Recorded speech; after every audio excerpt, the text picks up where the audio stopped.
It's time for Reason. When they do it, they have a justification. When we do it, then it's a terrible, horrible thing, because we have to have different standards for different people based on their ideology, because we have to have that grace built into the progressive mindset as opposed to a conservative where you're already terrible, so if you just do that, then you're just exposing who you really are. It doesn't matter that a progressive is actually a very hateful, bitter individual. When they lash out, then it's justified and it's actually okay. This is the Voice of Reason with Andy Hoosier. And I'll get on my knees and pray.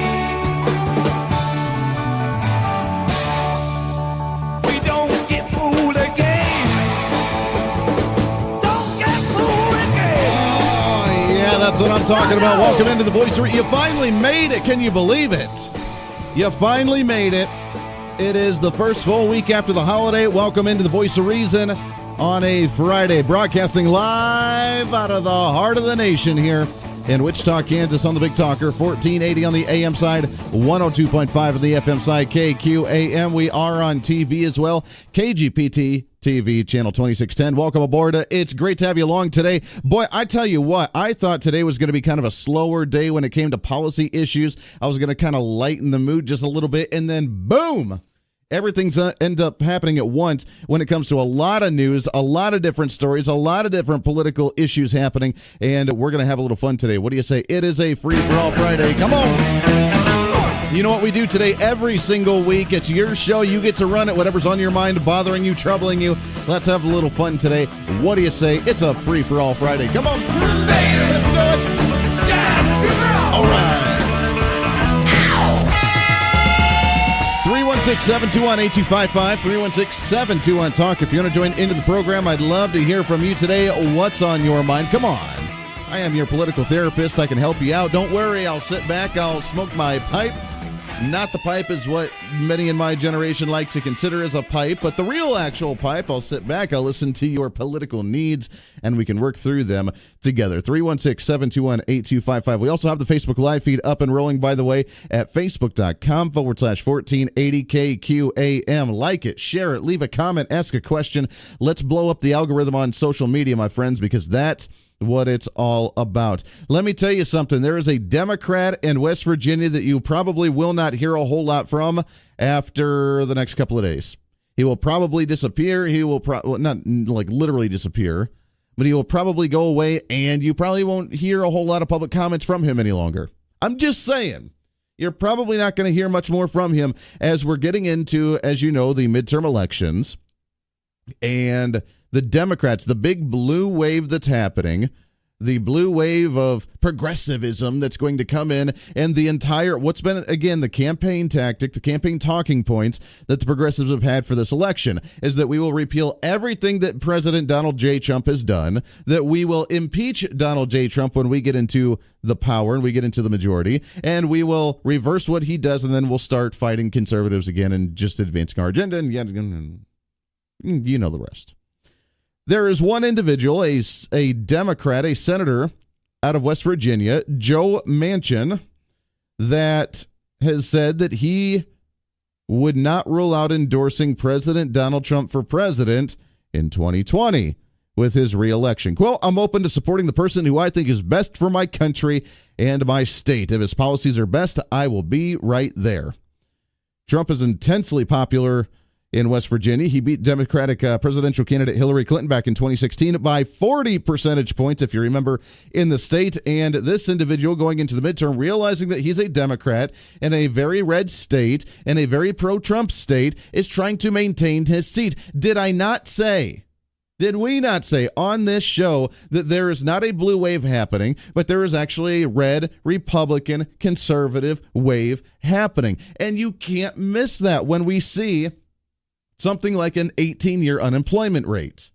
When we see minority groups or women or whoever having insanely low unemployment rates compared to what we've had in the past. When we see the GDP upticking, when we see the conflicts potentially with North Korea that's going to go to the wayside, when we start addressing immigration issues the right way, mind you, when we start repealing Obamacare the right way, mind you, and we take care of these issues. We are seeing great things happen, as we've mentioned over and over, and you've heard other talk show hosts mention over and over and over. And the Democrats can't ignore it. They're starting to accept the fact that things are doing well. West Virginia as a state is doing very well. Kansas, we could be doing better. We could be doing better. But you know what? It's not the fault of President Trump and what's happening here in Kansas. It's the fault of our own damn state legislature that continues to feel like they need to raise taxes and raise spending on us and then turn around and say, oh, it's Donald Trump. That's what we have to address here in Kansas. But West Virginia, in a deep red state, is doing very well. They're flourishing. They're taking advantage of the opportunity that President Trump's given them every step of the way by keeping their taxes low, by keeping their spending low, and then by allowing the Trump tax cuts to actually take hold, by allowing businesses to flourish. They're allowing things to happen. And because of that, the people in the state of West Virginia are very happy about that. And because of that, the Democratic senator in the state of West Virginia is very paranoid of what's going to happen there. So what is he doing? He's doing the same thing as what these moderate Republicans have been scared when they feel scared of what they've been doing lately. Is trying to backtrack and trying to pander to the other side of the aisle. Remember all these moderate Republicans? Yeah, you know what? Let's go ahead and allow the amnesty. Let's go ahead and continue to raise the omnibus spending. Let's go ahead and vote for these crazy regulations. Let's go ahead and start working with Democrats so that way we can be more favorable because we're really scared of the blue wave and therefore we want to try and maintain our seats. So we're going to back off on the little bit of Republicanism and try and work really close with Democrats. And now, in these states where they're starting to realize, oh, this is a deep red state, people are really like Trump here, I guess I better back off on that a little bit. And Joe Manchin, senator from West Virginia, coming out, yeah, you know what? Donald Trump's doing really well. I actually agree with Donald Trump on some of this. It's doing very favorably for my state, so I wouldn't say that I'm not going to endorse him for 2020 for a re-election. He's doing pretty good. This is probably the last time that you're going to hear on the national stage about Joe Manchin because the Democrats do not like that type of platform. This really shows, by the way, that with the whole blue wave that they're trying to have with the whole organized Democratic Party, which they're not organized, by the way, go to the Kansas State Democratic Party and see how broke they are. See the bickering that's going on in between them. See some of the drama that's happening within the Kansas State Democratic Party. Watch the DNC at the national level. And watch how the Bernie Sanders-ites are trying to infiltrate and take over that party when they're trying to maintain their establishment persona. Watch and see what happens. They are a broken party. Now, they look like they're doing very well, and they look like they're very structured and very organized, but they're not. They've been broken since the election. And we can thank Bernie Sanders for that one. I do give him credit on that one wholeheartedly, and that's fantastic. But just watch what they do. They are a broken party. They're not quite sure how to do. They're trying to really take a play out of the playbook from the Republicans, where the Republicans are very, very strong when it comes to statewide races, not so strong when it comes to national elections. Because we realize as conservatives and as Republicans, the grassroots campaigning is the way to go, which is why 3/4 of the country has Republican governorships and strong Republican legislatures in their state legislatures. They realize that the grassroots campaigning happens at the local level, and that's why Republicans usually do very, very well at the local levels, where the Democrats have been predominantly strong at the national level. Now they're trying to change that. They're trying to change it, and it's not working. Barack Obama did not invest in the Democratic Party while he was in office. They're trying to rebuild. Now they have the broken, tearing, and the civil war going on within their party, and now you're seeing some even break from their own ranks to where the strong, steadfast argument by the Democrats is we will impeach President Donald Trump. We will reverse every single thing that he's done. We will get him out of office as soon as we can. We will continue to say that he's an evil, terrible, racist, fascist, bigot, yada, yada, yada, and we will promote our agenda, no matter how extreme that may or may not be. We will advance whatever we have to. That is the agenda that they have, and now they're beginning to see people break the ranks. We knew this was happening. Why? Because there is no blue wave. It's not happening in West Virginia. It's not happening in Kansas. It's not going to happen in Oklahoma. Look, even Oklahoma with their state legislature and how messed up things are down there, and they're still in kind of a special session, and they're still trying to figure out exactly what taxes they have to raise, and they're still trying to figure out all these different things and how bad that state has been, and all the walkouts that the teachers did trying to increase their salaries for teachers and education spending and so on and so forth. With everything that they're doing, they're still not going to have a massive blue wave come in to their election. It's just not going to happen. It's a deep red Oklahoma state. Are there bad Republicans that made some bad decisions? Sure.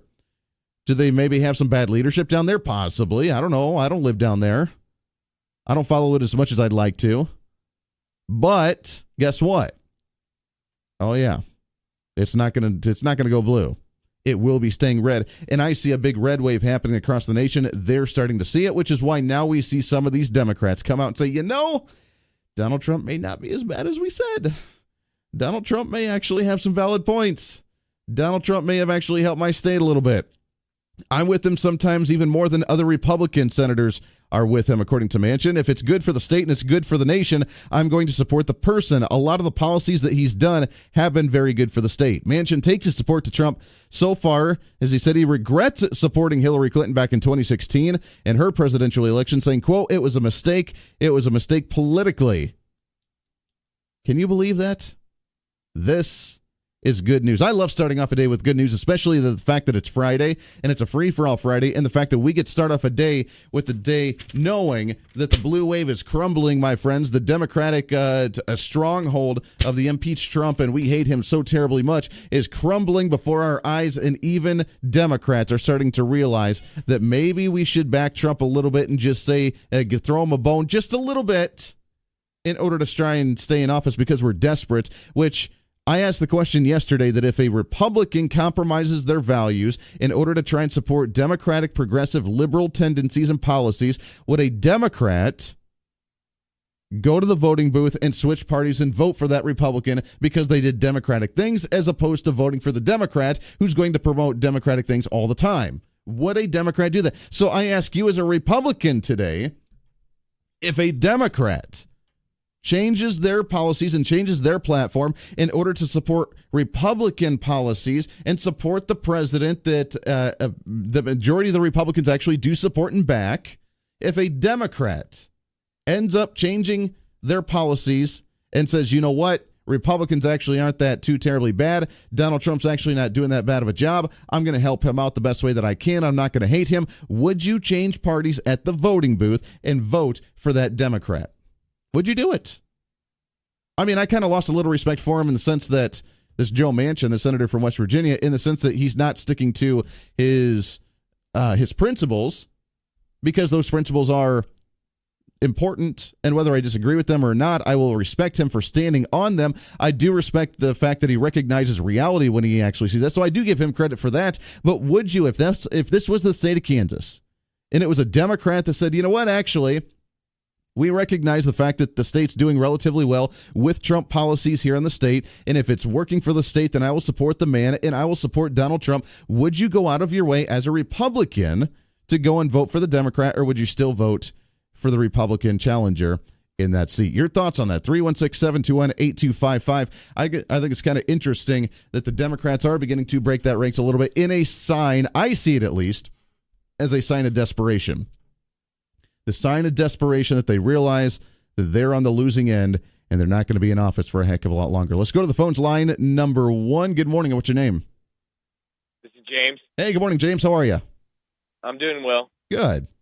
I would not vote for them because they're lying. They're lying. That's all they like. That's all they know how to do is lie. All they want to do is save their own ass, excuse my language, but to stay in office. So you see it as that sign of desperation of, oh, crap, I'm about to lose the election. That there's actually not a whole lot of support for the anti-Trump rhetoric here in the state, and I better change my tone pretty quickly. Absolutely. Sure. Absolutely, because once they get reelected back into office, if they do, they're going to turn back to the same old ways. Do the same old thing. Mm-hmm. Pushing their social programs. Absolutely not. I'm not blind. I'm not a lamb. Or sheep, sorry. Well, either way, this is how politics is played, and it's frustrating that many Republicans are going down the same road, trying to change and do Democratic policies in order to try and stay in because they're afraid of the blue wave. But I think that they need to stay strong, because if Democrats are beginning to break ranks, and that means that there's not as much as this Democratic support as what people think. Right. I really agree. All right, buddy. Have a great weekend. Hey. Have a great day. You as well, my friend. I appreciate it, James, very much. Great to talk to you there. 316-721-8255. And I'm right there with you. I agree. Are they lying? Probably.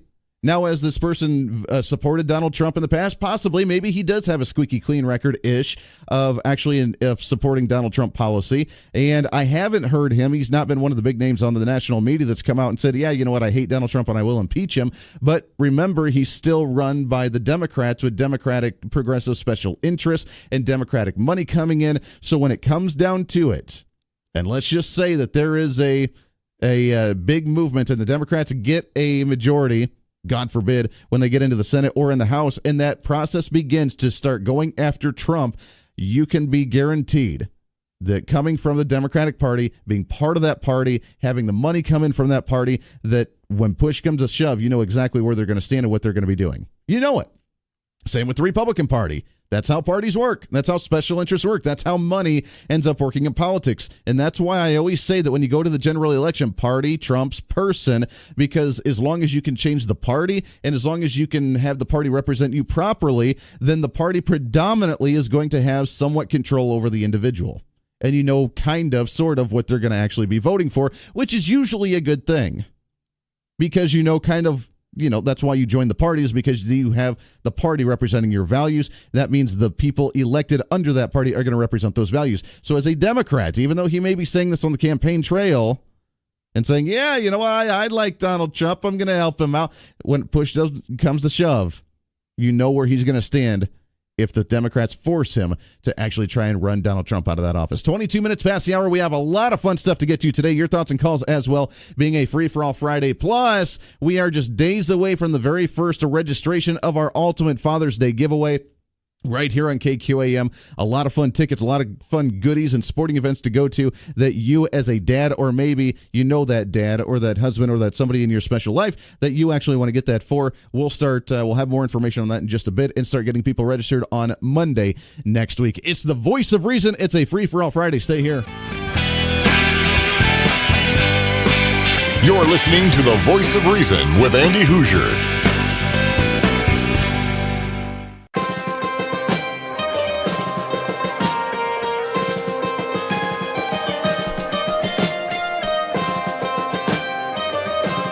The really big question in all of this, as the Democrats begin to crumble before our eyes, they get a little desperate themselves. They start realizing the blue wave's not going to happen, and the Republican red wave may be sweeping as we possibly could gain a few more seats. The big question is, what will Republicans do to screw it up? That's really going to be the big question, isn't it? What are they going to do to screw it up? Because they see an opportunity. We need to see an opportunity here, at least. Recognize that there is an opportunity for us to actually do something positive in the situation, to utilize that and be able to move forward with it to advance our agenda. That's the way politics is played. That's the way that we need to look at it in an election, and that's what we have to do. The question is, will we do it? Will we do that? And that's what we'll talk about when we come back. What can we do, especially when we get into the discussion that we had like yesterday about the Republicans in the House trying to do an immigration reform bill right now. Not quite sure we need to do that. But if we are going to, let's actually do it right, so that way we can actually have momentum in the Republican Party and the constituents actually liking Republicans rather than being frustrated and upset with the Republicans. We'll talk about all that and more when we come back right here on the Free for All Friday on The Voice of Reason. Stay here.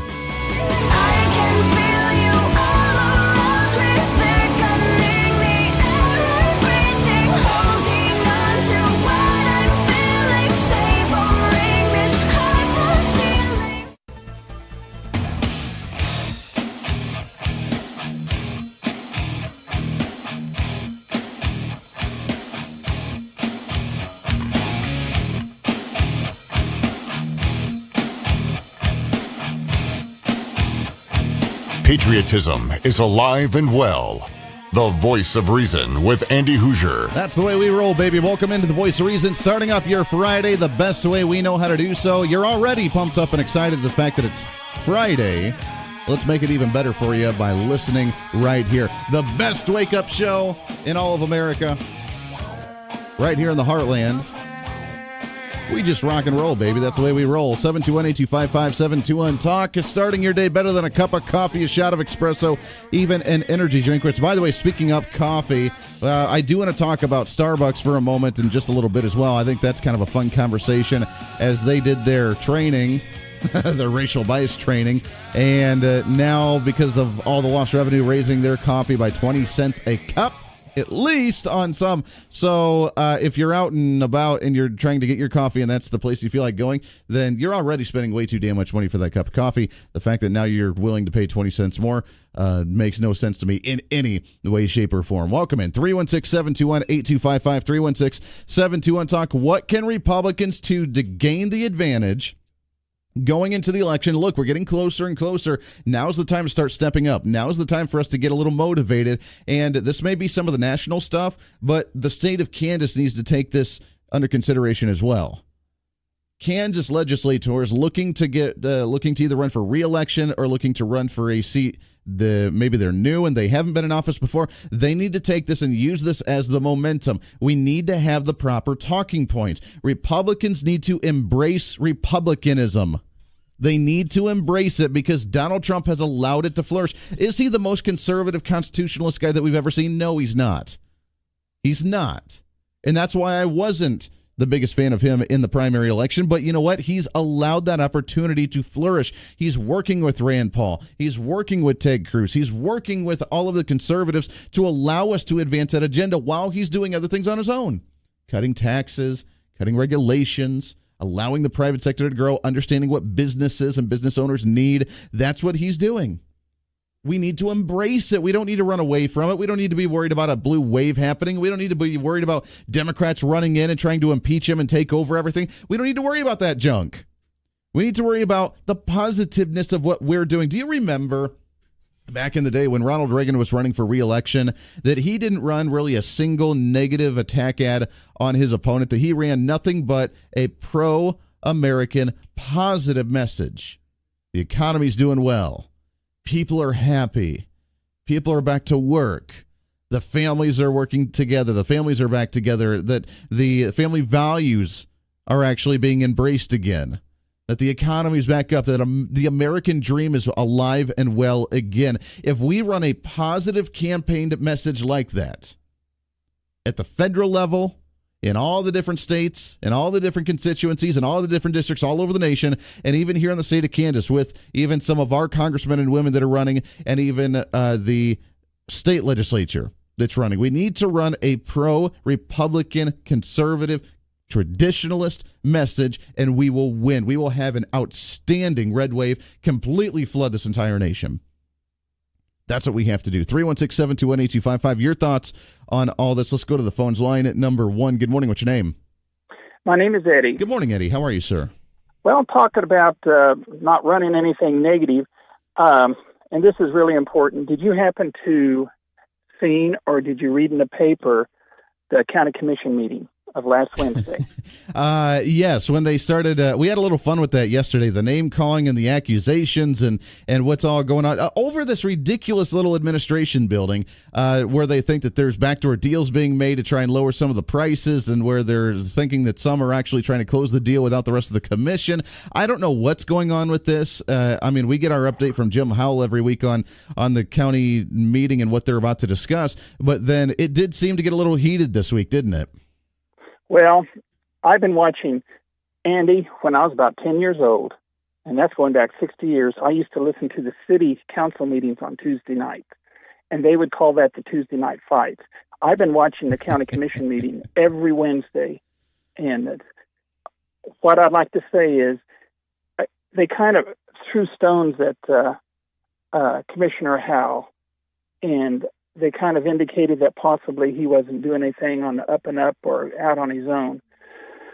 And I'd like to say that although he's not my county commissioner, I've watched him every Wednesday ever since he's been a county commissioner. He is the most thoughtful, the most honest, and I'm going to underline honest, county commissioner that we have had in a long, long time. Sure. Well, and for those that don't know, I mean, the accusation was, and I believe it came from David Dennis, if I remember correctly. It did. Right. Said that the building, which Jim even said, he's like, I'm partial to this building. I think that it could be the cheapest one. I think it could do really well for us. And he even said that on the air with us. And according to David Dennis, it said that there was some backdoor dealings trying to have Jim Howell haggle the price on that in order to make it feasible and be able to sway the other commissioners to support that building, where Jim said, yeah, you know what, he's coming after me because David Dennis didn't actually do a name openly, but said, you know what, I just had emailed them trying to get some details on what we could do with that, but no backdoor deals were being made, and that's all the details that I actually have.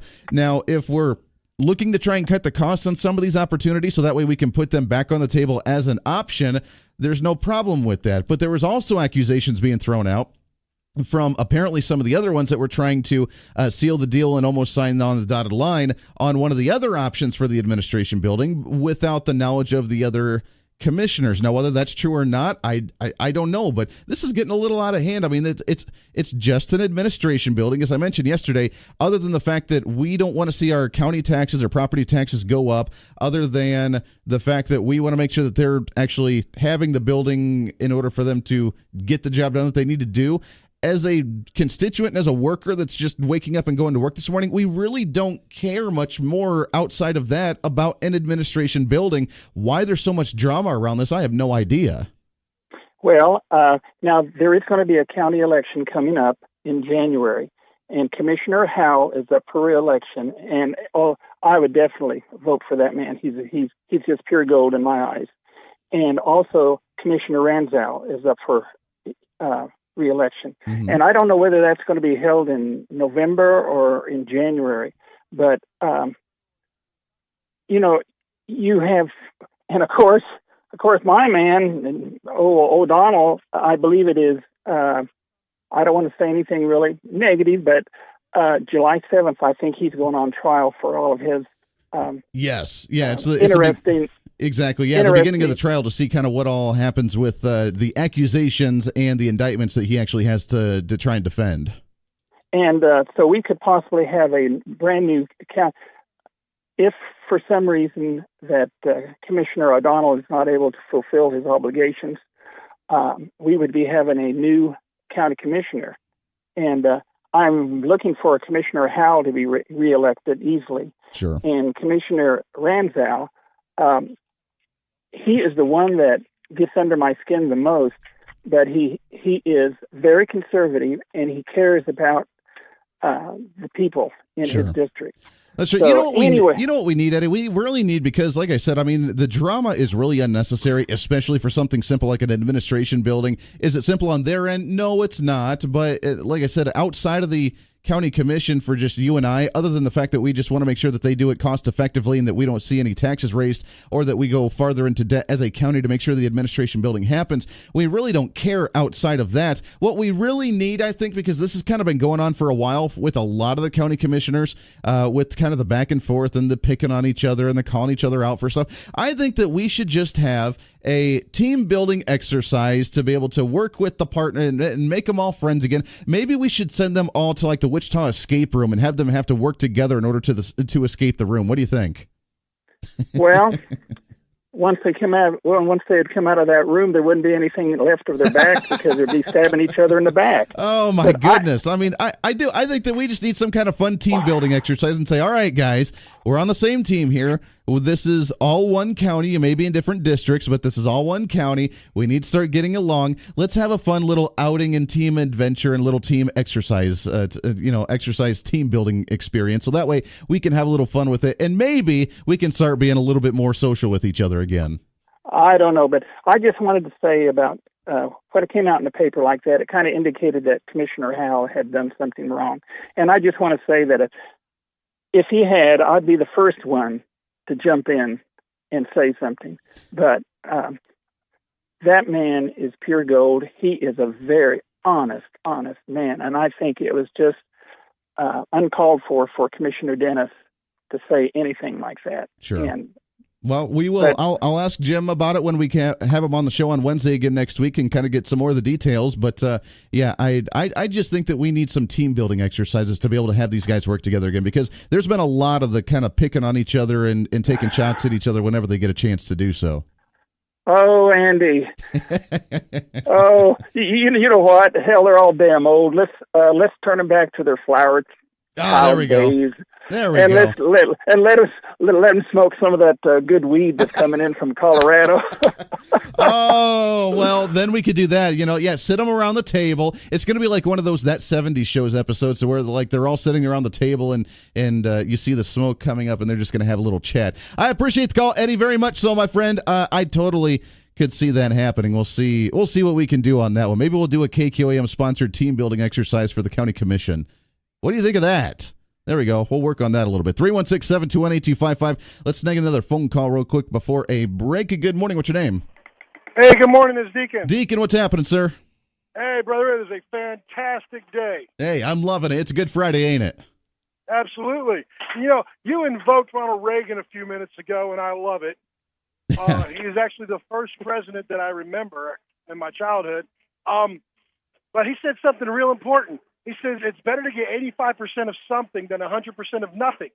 So, all the infighting with Republicans, it's the reason that Democrats do so well. Mm-hmm. They can disagree on, one area that doesn't make a whole lot of difference in the world, as long as they agree on the basics. Sure. And as long as a Republican says, it's not okay to kill babies and, we don't want to outlaw guns, I can argue with them about taxes. Sure. No, you're right. And you know what? I like a little bit of the banter within the Republican Party because that shows that we don't just, take our talking points and take the points from the higher up and we just run with it. So we have the dialogue within. But at the end of the day, it's the bickering that happens internally. But then once we face our opponent, then we've got to recognize and realize who the real enemy actually is when it comes on the ideological front. And we have to beat the Democrats. And the only way we can beat them is not to play their own game with their own ideas, but to beat them with our ideas, because we have Republicanism, which is why we have so many people that register as Republicans to believe in lower taxes, limited government, and less regulation. Exactly. See, I have an older brother, and when we were kids, we would beat the crap out of each other. But you let somebody hit my brother. Exactly. And I was going after him. We stood together when it came time to go up against somebody else. Exactly. Here, in politics lately, it's, I was a Ted Cruz supporter, loved the man, but when he didn't win the primary, I backed Donald Trump 100% because the alternative was what? Mm-hmm. Another Democrat who was going to try to destroy this country. I couldn't agree more. Together. Exactly. I couldn't agree more. You couldn't have said it better, my friend. I appreciate the call, Deke. I got to take a break here, but you're absolutely right. I mean, that's a great metaphor. You know what? You fight with your siblings all the time. You beat them up in the backyard. You guys yell and scream at each other. You go telling mom and dad about each other and what's going on. But I tell you what, you go to school and you have that bully try and pick on your little sibling or your older sibling, and guess what? They got to mess with the entire family. That's the way the Republican Party needs to be. Yes, we have our bickerings. Yes, I love the fact that we bloody each other up and beat each other to a pulp in the primaries, and that we try and argue on ideas, and that we try and go at each other and go at each other's throats even in the primaries. But by the time that we look and we shift gears and we focus on the Democrats needs to be the opponent. The Democrat needs to be the enemy, and we need to stick to Republican values to be able to beat them when it comes to the ideological war. Not, by the way, trying to soften our view and try and go towards their values and then hope that we actually gain some more support because you actually lose it in that game. I love it, my friend. Appreciate the call very much. Got to take a break as we wrap up hour number 1. This is The Voice of Reason. Stay here. The Voice of Reason with Andy Hoosier.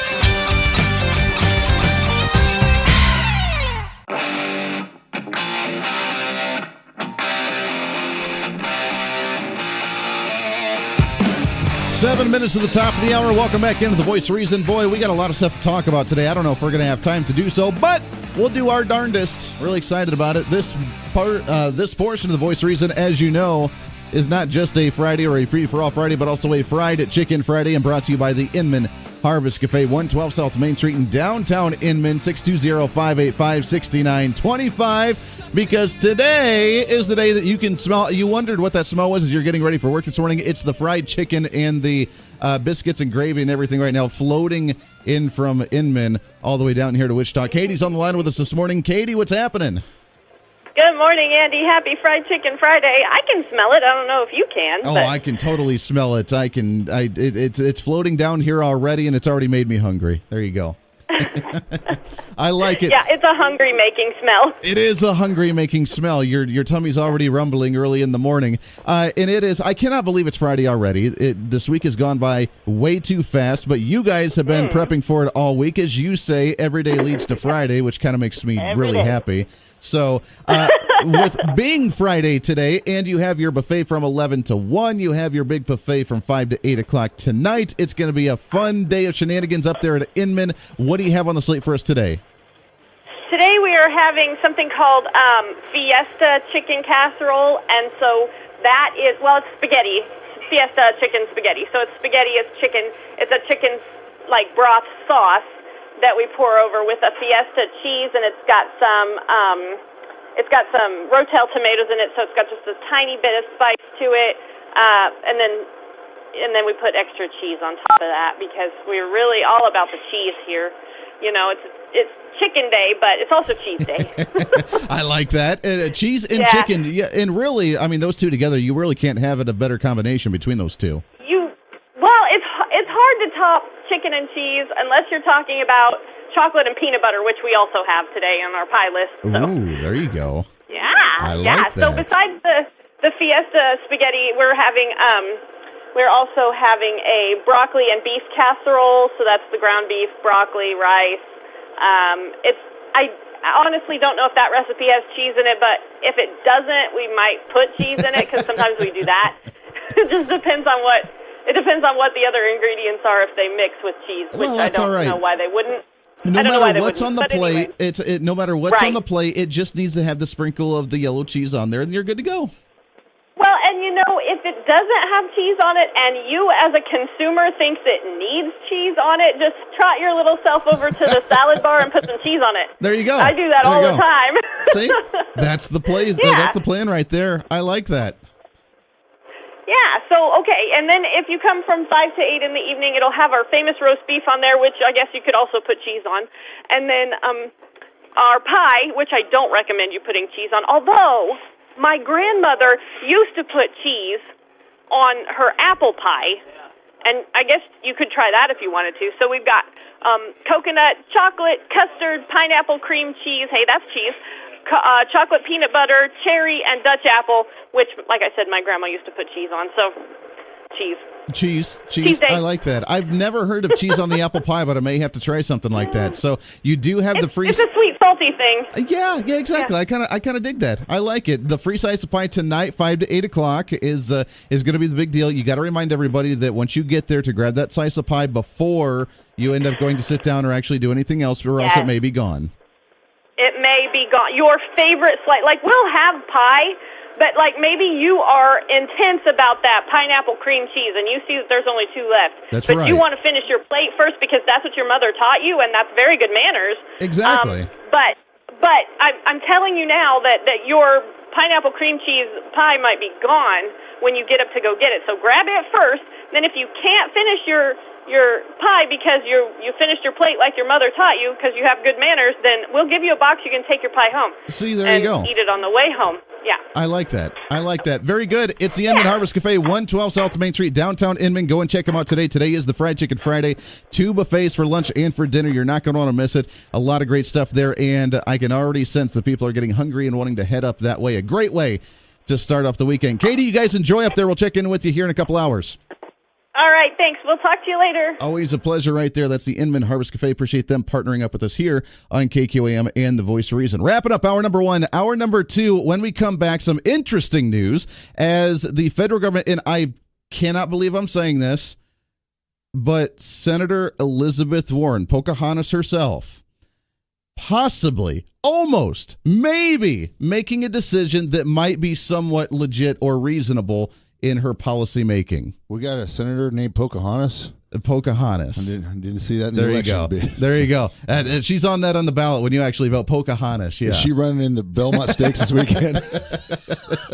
That's all I know. There you go. Yes, there you go. Pocahontas. No, Elizabeth Warren, maybe, I don't know. Well, she's kind of sort of on the right track, but probably for the wrong reasons because that's the way progressives usually are. We'll talk about that when we come back in hour number 2. Plus, it says Of course, a free-for-all Friday, which means it's open lines to you on whatever you want to talk about, but there is a lot to get to today. We'll try our darndest to get as much of it in as we possibly can, wrapping up your week today. As usual, this is your show. It's time to speak up, speak out, speak loud, speak proud, speak the truth, and always speak some reason, baby. This is The Voice of Reason, hour number 2, coming up in just a minute. Stay here.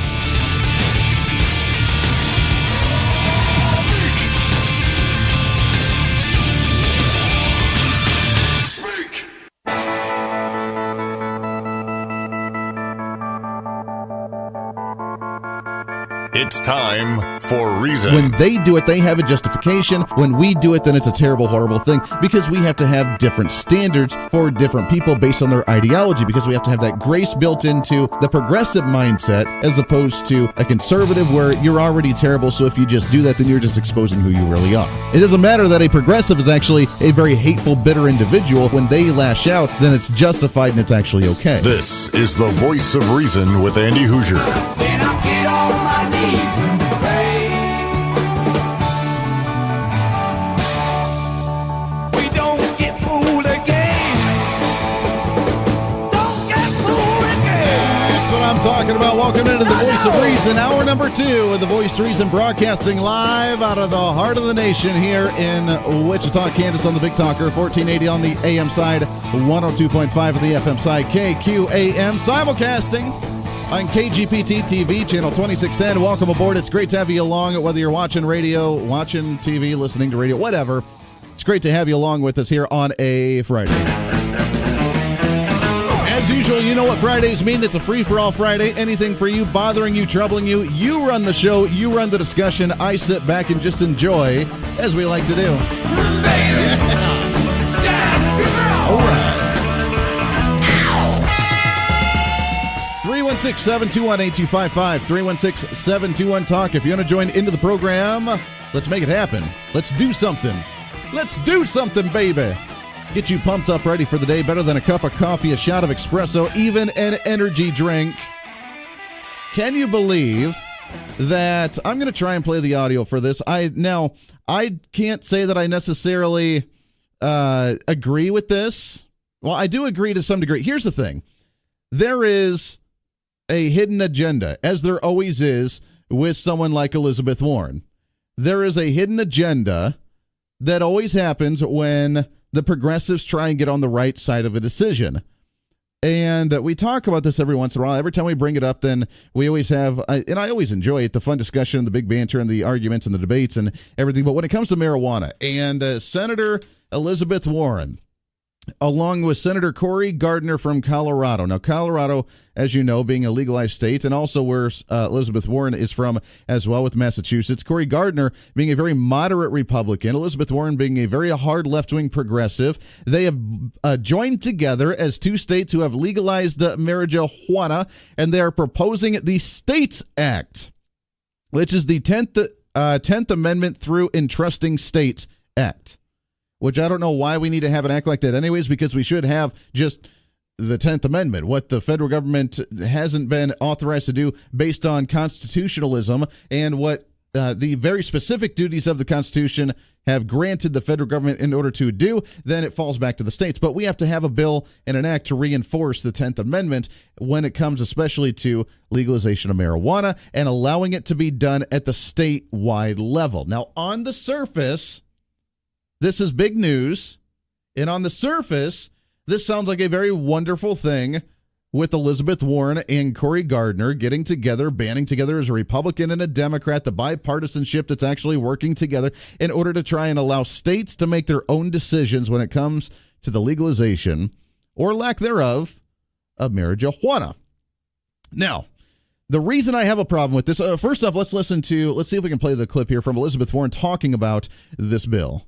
And see if we can do this. Let me try it again here. It was a little flaky on me a little bit earlier, but this just came out. But here's Elizabeth Warren. To protect the millions of Americans who access medical marijuana under state law. We're taking action to protect businesses that need access to basic banking services. And we're taking action to address the systematic discrimination in our criminal justice system that has ruined the lives of African Americans for generations for something as small as a joint of marijuana. Okay, so that's the clip from Elizabeth Warren. Now, of course, I'm pretty sure that marijuana affects more people than just African American individuals, and the fact that we put people away for it is completely absurd and ridiculous. And I know that they say the victimless crime of so many people incarcerated because of drugs. That's, again, the blind squirrel even finds a nut once in a while sort of thing, because she's wrong on every assessment of why she's wanting to do this, but the idea of it itself is actually not that bad of an idea. But here's the hidden agenda. Here's what the real intention of this is. And again, we got to remember, coming from two states that have legalized marijuana both recreationally and medicinally, the whole intent and purpose to try and do this under the false pretense of supporting the 10th Amendment, which if it was just strictly for the 10th Amendment and allowing states to make their decisions, then I would be in support of this.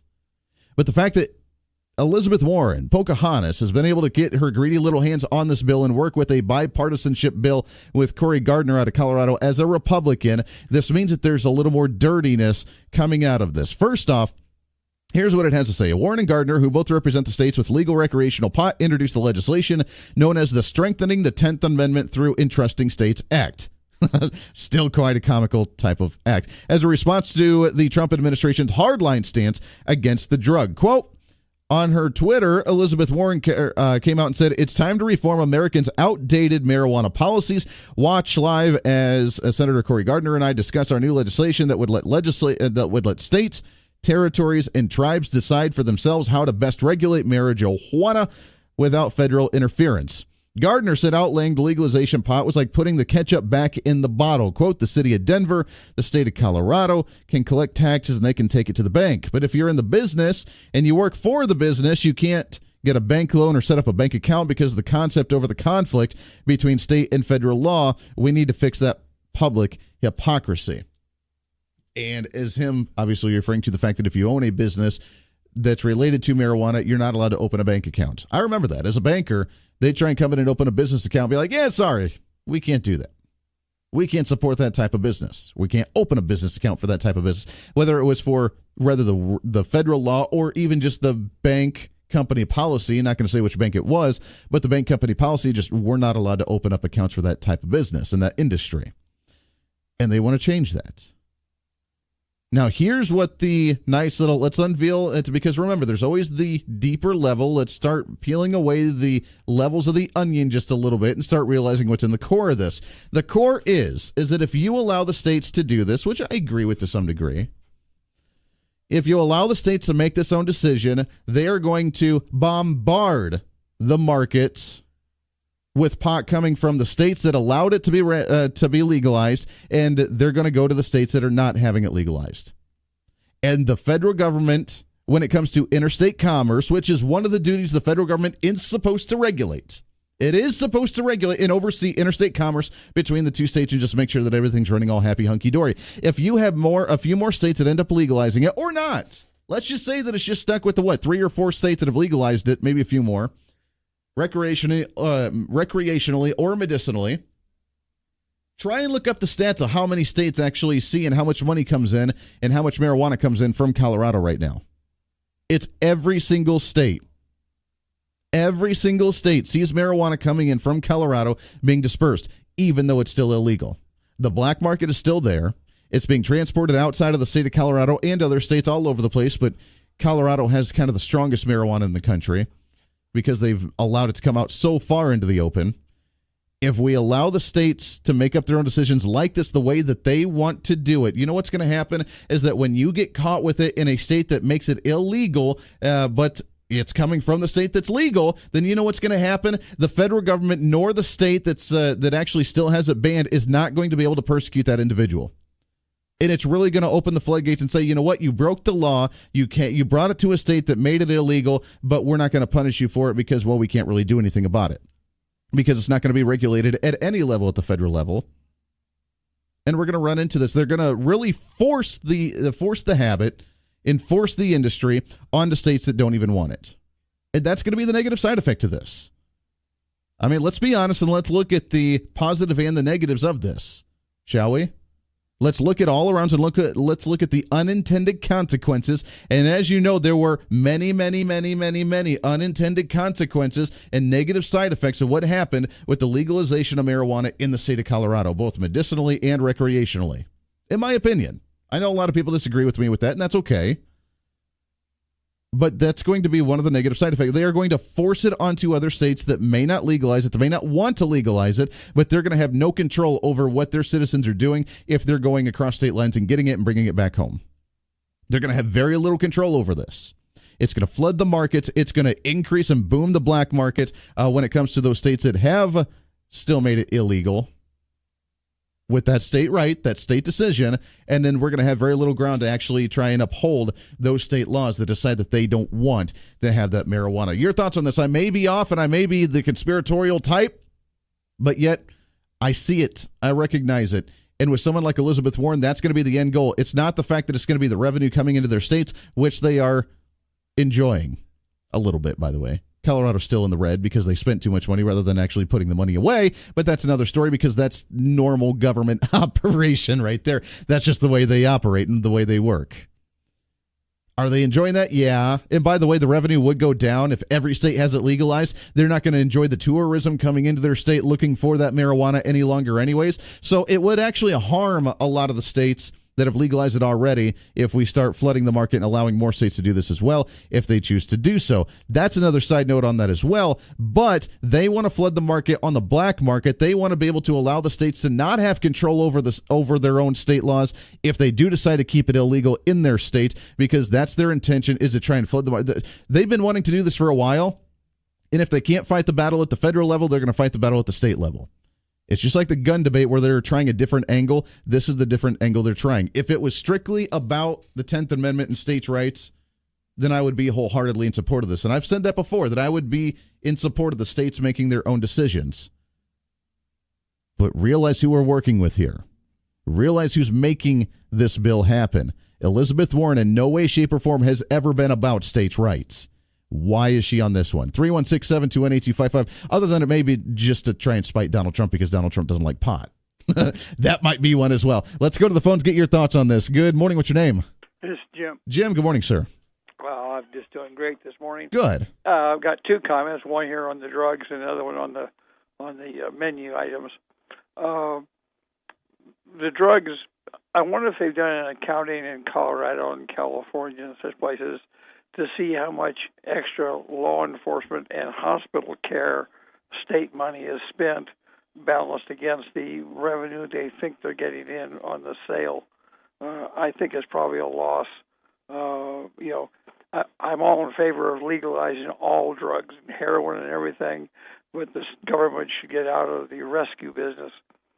When it comes to the hospitals, I don't know about the hospital treatments actually making them go backwards on the revenue, but when it comes to the enforcement of, because now many counties and many different areas had to create drug task force to make sure that it's done within the legal limits of what you're allowed to have, how much you're allowed to have, what you're allowed to grow in your own home, that sort of thing. That's been extremely expensive. Rehab facilities have skyrocketed when it comes to the price of the rehab facilities. And then you get other states like California that have tried it as well, and they've gone to the sense of, we're even going to start setting up buildings for drug addicts who are trying to shoot up like heroin or something, to where we can facilitate it to them free of charge, but that way it's done in a sterile environment, and that way they don't overdose themselves and die underneath a bridge. So we've taken it another step farther that way. But in Colorado, between the enforcement of, with law enforcement, what they have to deal with, along with the rehabilitation centers that they've had to start spending money on because more people are becoming addicted to it, that has definitely cut into the revenues of what the state government has been able to see as a revenue from that. The problem. On the menus, talking about the Inman Cafe and stuff, years ago I was out in Buellton, California. There's a restaurant called Pea Soup Anderson's. It was really good, but if I ordered a steak the first night I was there, and my steak came out with pea soup on top of my steak. If you go to Wisconsin and you order anything, it'll come out with cheese on it. Sure. If you go to Georgia and you order a steak, you will get a bottle of Coca-Cola with it. it's you have local things. Kansas has got some of its own interesting things. I just wish the Inman Cafe was a little closer so I could actually go there once in a while for breakfast. But the 75-mile round trip, 80-mile round trip drive is a mite much for dinner. Sure. Hi. I appreciate the call there, Jim, very much. So I tell you what, it's great stuff. It makes me hungry every time we think about it, both on Thursdays with Riverside Cafe and with Inman Harvest on Fridays. As you can tell, I love my food. 316-721-8255. Let's sneak another phone call here, shall we? 21 minutes past the hour. Line number 2. Good morning. What's your name? It's Derek. Good morning, Derek. How are you, sir? Hey, doing pretty good, Andy. Good. Hey, so on this whole marijuana thing, one, I don't think you're conspiratorial at all. In fact, I don't think you're taking it far enough. Have you heard of FinCEN when it comes to banking? No. Okay. FinCEN is an acronym. It means Financial Crimes Enforcement Network. Okay. It's when you go to the bank, if you take out anything over $10,000 in cash, you have to fill out special paperwork. You have to draw the paperwork, sure. Yep. Okay. Okay.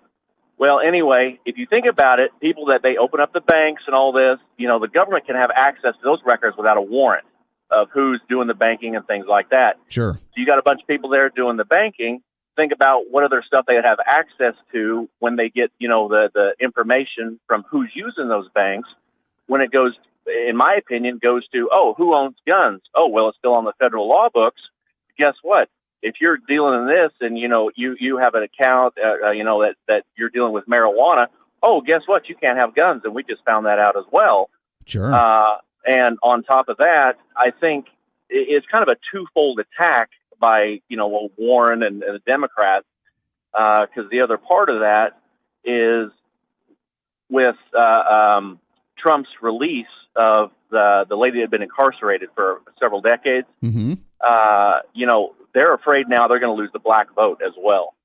So I think this is kind of a multi-pronged attack. So you think it's almost a desperate attempt for them to try and start advocating because, look at this, Trump's actually working with individuals like that. Now, I mean, that lady that he excused and that he pardoned and got out of prison, I mean, they always say it was a victimless crime. I don't know how multiple, what was it, hundreds of pounds of cocaine or whatever she was selling back in the day is a victimless crime when you actually get people doped up on cocaine. So it's not a victimless crime, but he ended up pardoning her.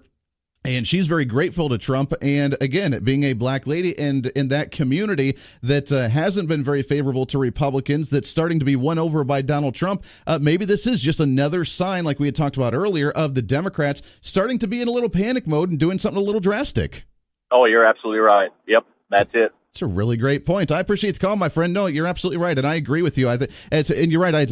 Every bank calls the report something a little bit different, but you're right. I mean, if you go to the bank and you try and deposit or withdraw or transfer money of $10,000 or more, then there's certain banks, and I had to do these so many times as a banker. You had to fill out the report that goes to the government. And they report it, and they track it, and they monitor it to make sure you're not doing any type of shenanigans with over $10,000 with your accounts, either putting cash in or taking cash out, as long as it's a cash transaction like that. And, I mean, look at how many people actually go to the bank in Colorado, or would be going to the bank if they could open that account and actually have that marijuana money, and they'd be able to track you with that. They'd be able to track exactly what you're doing. You're right. I think that there is a definite motive for the Democrats to be in support of something like this, and especially someone like Elizabeth Warren. I mean, even though it sounds like a good idea, the 10th Amendment, and we're going to allow states to make this decision, I'm in support of that mentality. But from who it's coming from, there's a different motive, alternate motive behind this type of message. And they even make it sound good, like a reinforcement of the 10th Amendment with their act here. I don't think it's that. I think it's a little bit more devilish, per se, when it comes to the details, and we'll have to try and get some more details on that. Got some more calls on the line. Don't hang up. We'll get to you as soon as we come back. 25 minutes past the hour. This is The Voice of Reason. You're listening to The Voice of Reason with Andy Hoosier.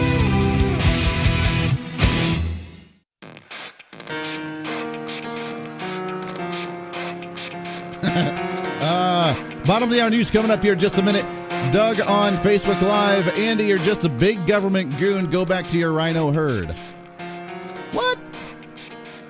I don't know how fighting Elizabeth Warren, one of the more progressive individuals in our government is meaning that I'm an establishment, big government goon, and a rhino. But, okay, I appreciate the sentiment there. Apparently, I support big government. Not sure how I do that. Got some calls on the line. Don't go anywhere. We got to take a bottom-of-the-hour break for our local news and sports and all that good stuff. When we come back, we'll open up lines to you on this. More conversation about the marijuana issue. Again, the 10th Amendment idea sounds fantastic. I love the idea that we're trying to focus on the 10th Amendment, getting back to the states to make their decisions. And again, I support that idea, but who's it coming from? Do you really, honestly, truly believe Elizabeth Warren? Do you really, honestly, truly believe Pocahontas, who's never supported states' rights in anything, and now all of a sudden, let's try and spite Trump. Let's go 10th Amendment and allow states to make their decision. I highly doubt it. Highly doubt it. If that makes me a rhino and an establishment Republican, then I guess all the power to me, but it doesn't. Lots more coming up. Stay here.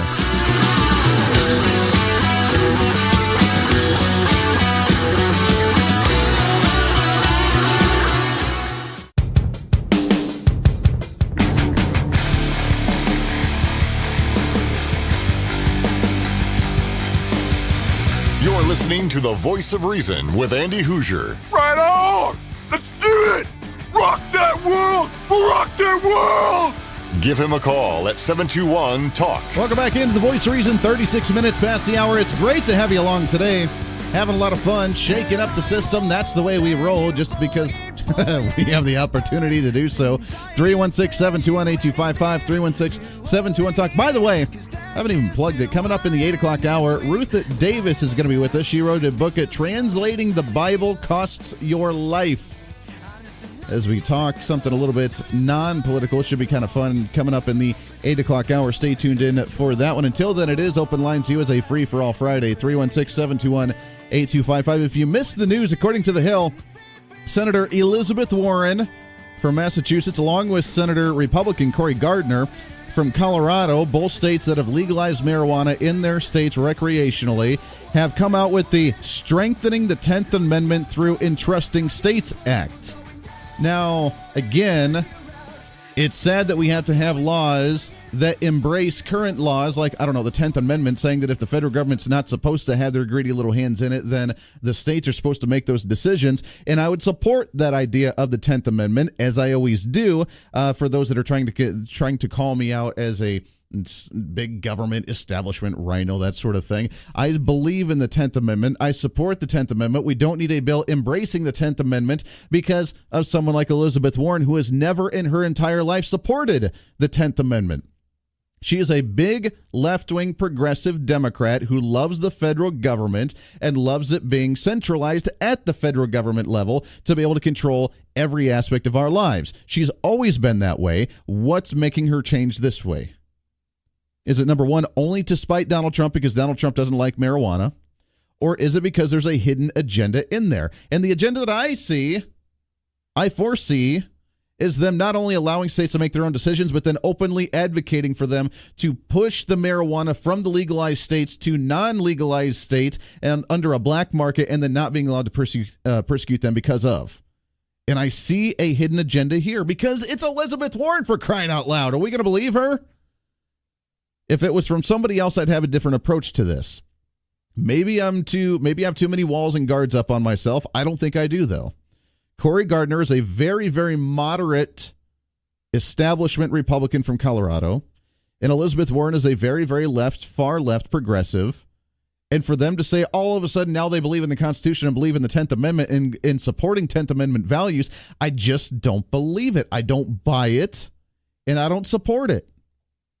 I'm not going to support them and what they do until we get the nitty-gritty of the details and see what's actually going on. But the Strengthening the 10th Amendment Through Entrusting States Act is the bill that they're trying to say that states should be able to make their decisions on marijuana. And I believe in support in that concept, but there's a hidden agenda somewhere. I smell it. I just don't believe what they're doing is legit. Let's go to the phones, get your thoughts on this. 316-721-8255, because, of course, I mean, every time I bring up marijuana, I know I have people that disagree with me, which is fine, but I rattle the cage a little bit, and everybody gets really upset about it. So let's go to the phones and get your thoughts on this and see how wrong I am on this issue. Line number one, good morning. What's your name? Hey, this is Andy. David, how you doing this morning? What's going on, David? How are you? Hey, man. Hey, You know, you and I have had this conversation many times before, right, about the marijuana issue, and that's not why I called, but I will answer on that topic real quick.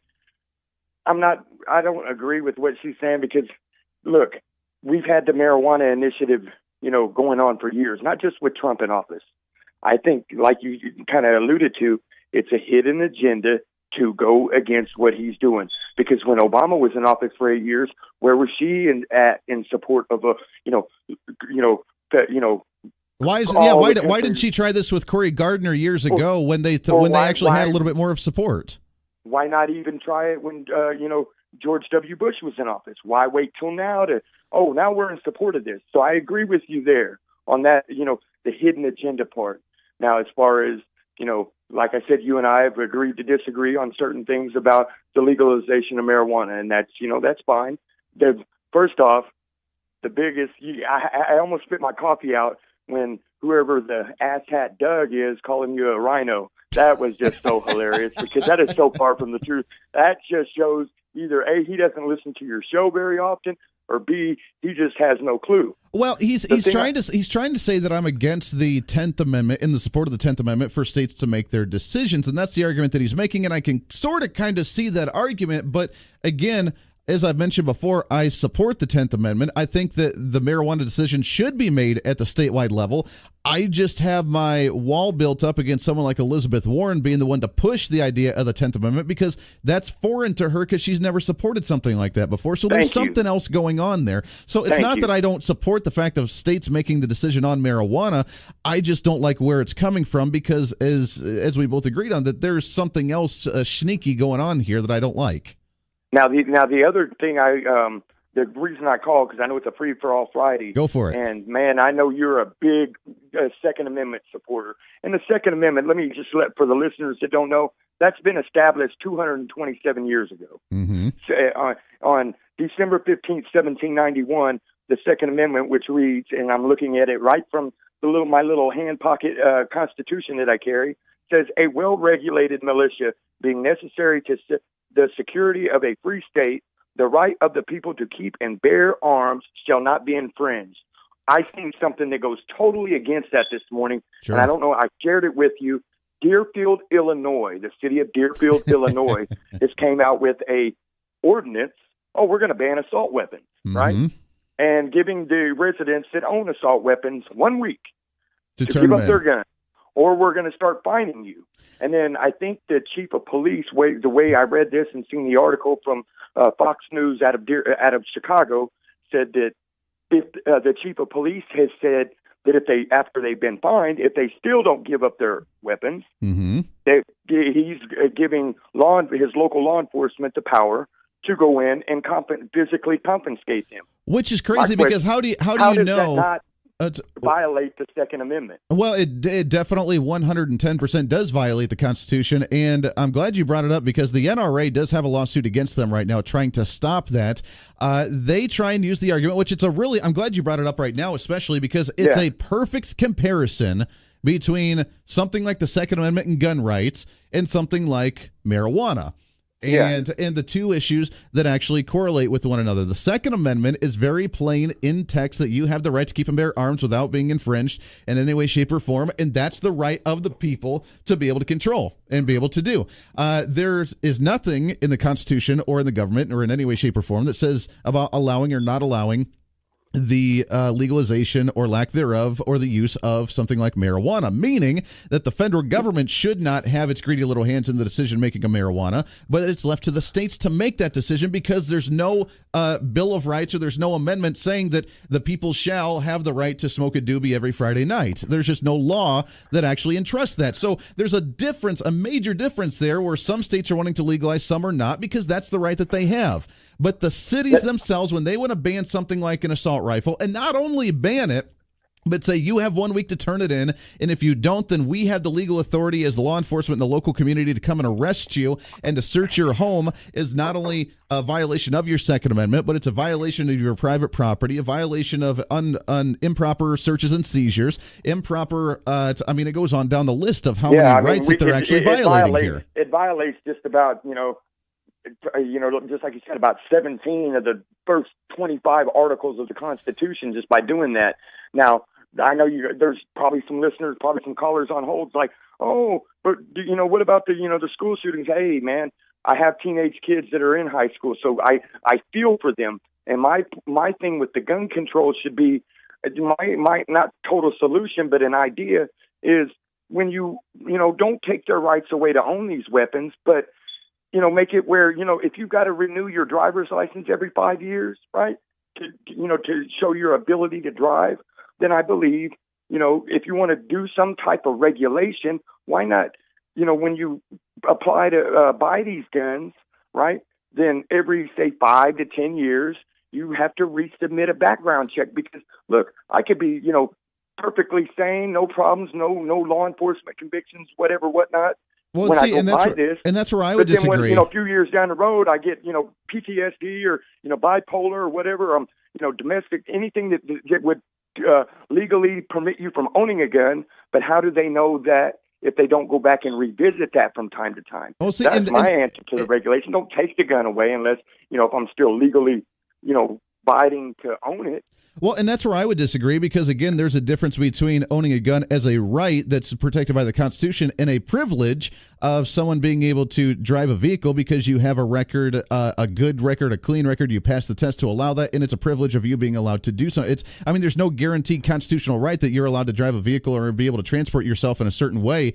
I like that. So there's a difference there. I think in order to solve, if you want to talk about the school issue, there's the best way to do it is to arm as many trained individuals as we possibly can. And if they feel trained and if they feel comfortable doing it, then they should have the right to be able to carry it wherever they are, including a school. So that way there's more than just one firearm in the deadly hands of a bad guy, and that there's some other firearms there to try and equal out the equation there. So that's in my opinion, the result there. Now, as you mentioned with like Deerfield, Illinois, they've tried to use the argument, as has Chicago, as has Washington, D.C., and all these other cities that are very, very tight on their gun regulations, as that they've said that it's a state issue for them to make their own decisions because, again, they have a very lack of understanding of what the Constitution actually says. Yes. But, and then back to the marijuana issue, one thing that people, legalize it. Okay, one thing that they don't realize that the federal government should do before you see a massive legalization across the country is they have to go back and restudy the effects, because the study that showed, made it a schedule, I guess it's a Schedule 2 controlled substance, I believe. I believe it's Scheduled 1 right now. Schedule 1 or Schedule 2, whatever that puts it on the list. Or Class 1 or whatever they call it, yeah. Class 1.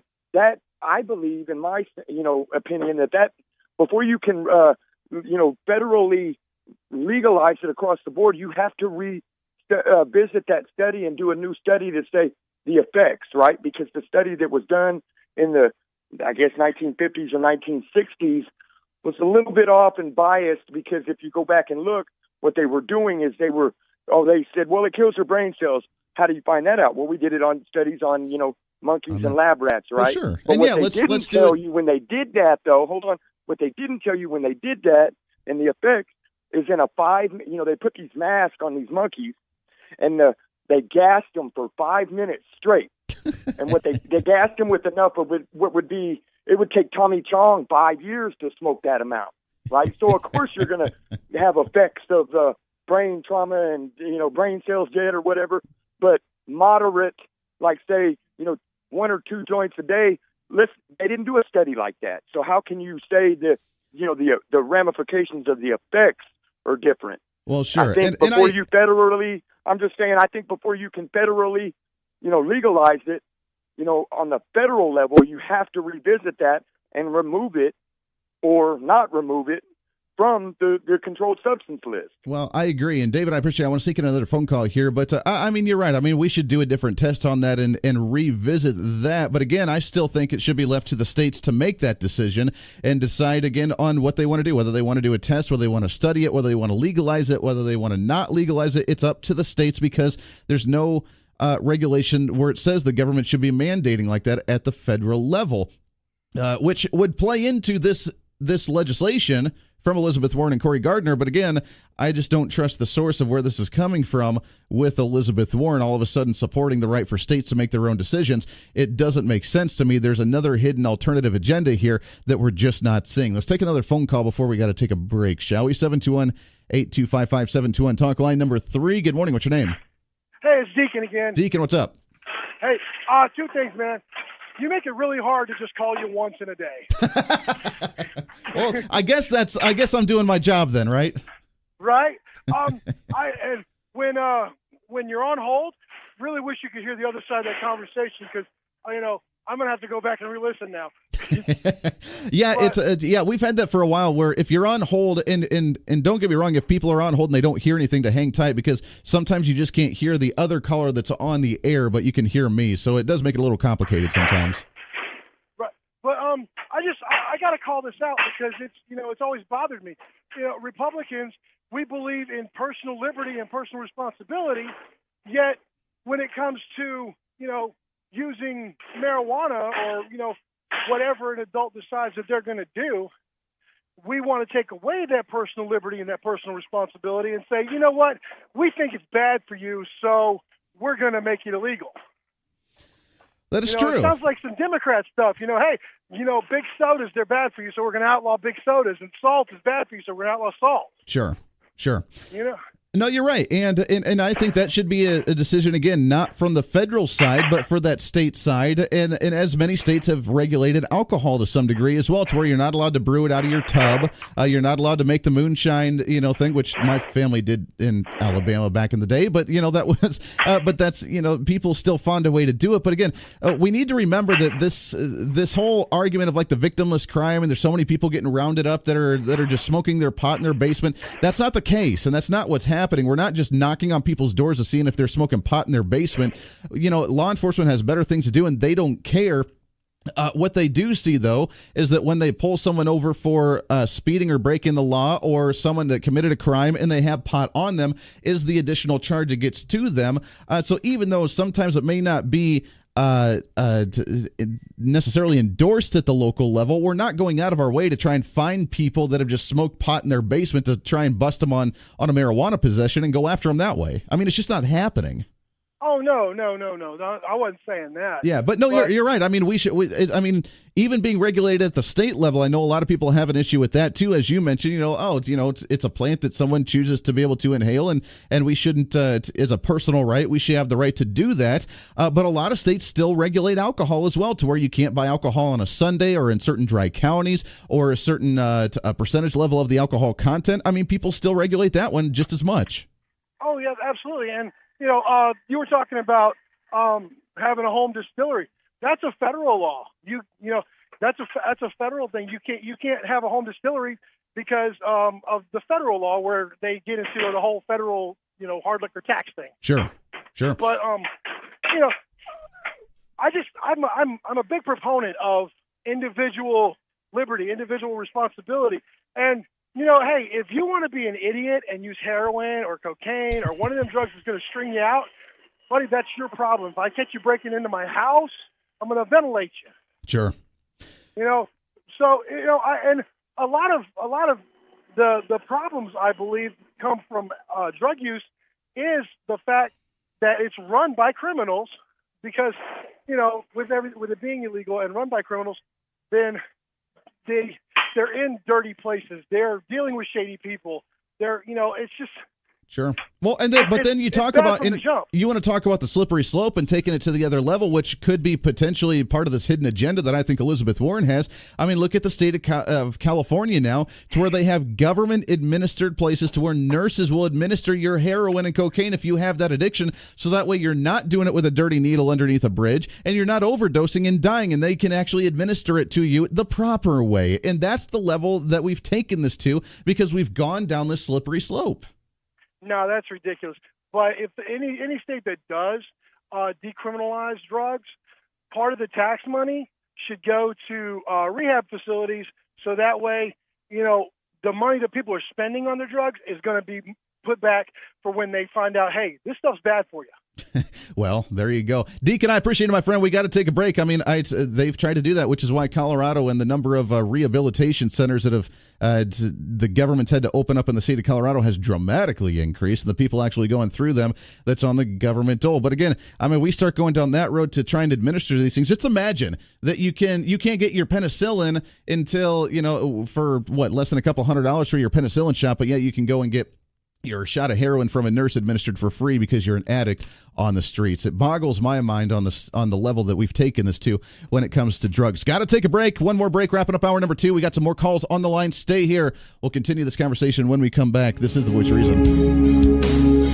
The Voice of Reason with Andy Hoosier on the Big Talker, KQAM.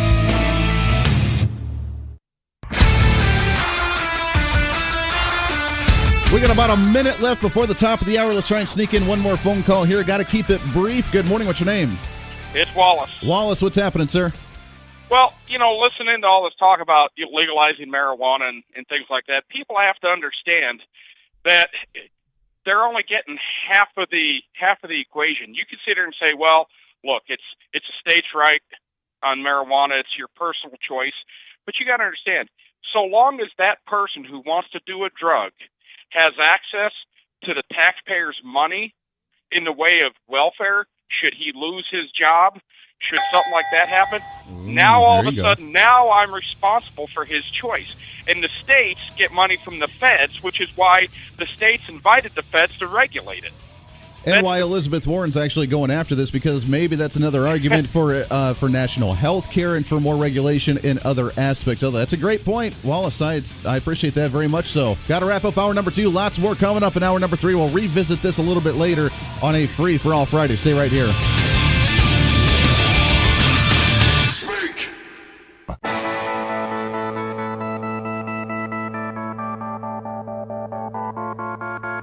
It's time for Reason. When they do it, they have a justification. When we do it, then it's a terrible, horrible thing, because we have to have different standards for different people based on their ideology, because we have to have that grace built into the progressive mindset as opposed to a conservative where you're already terrible, so if you just do that, then you're just exposing who you really are. It doesn't matter that a progressive is actually a very hateful, bitter individual. When they lash out, then it's justified and it's actually okay. This is The Voice of Reason with Andy Hoosier. When I get on my knees and pray, we don't get fooled again. Don't get fooled again. That's what I'm talking about. Welcome into hour number 3, The Voice of Reason, broadcasting live out of the heart of the nation here in Wichita, Kansas on the Big Talker, 1480 on the AM side, 102.5 on the FM side, KQAM, simulcasting on TV, KGPT TV, channel 2610. Welcome aboard. It's great to have you along today. 8 minutes past the hour. We are excited. We're pumped up. We're ready to go. It is a Friday. Meaning, as usual, today you run the show. Whatever's on your mind, bothering you, troubling you, something we've talked about, not talked about, it's okay. Let's chat about it. What do you say? Come on. All right.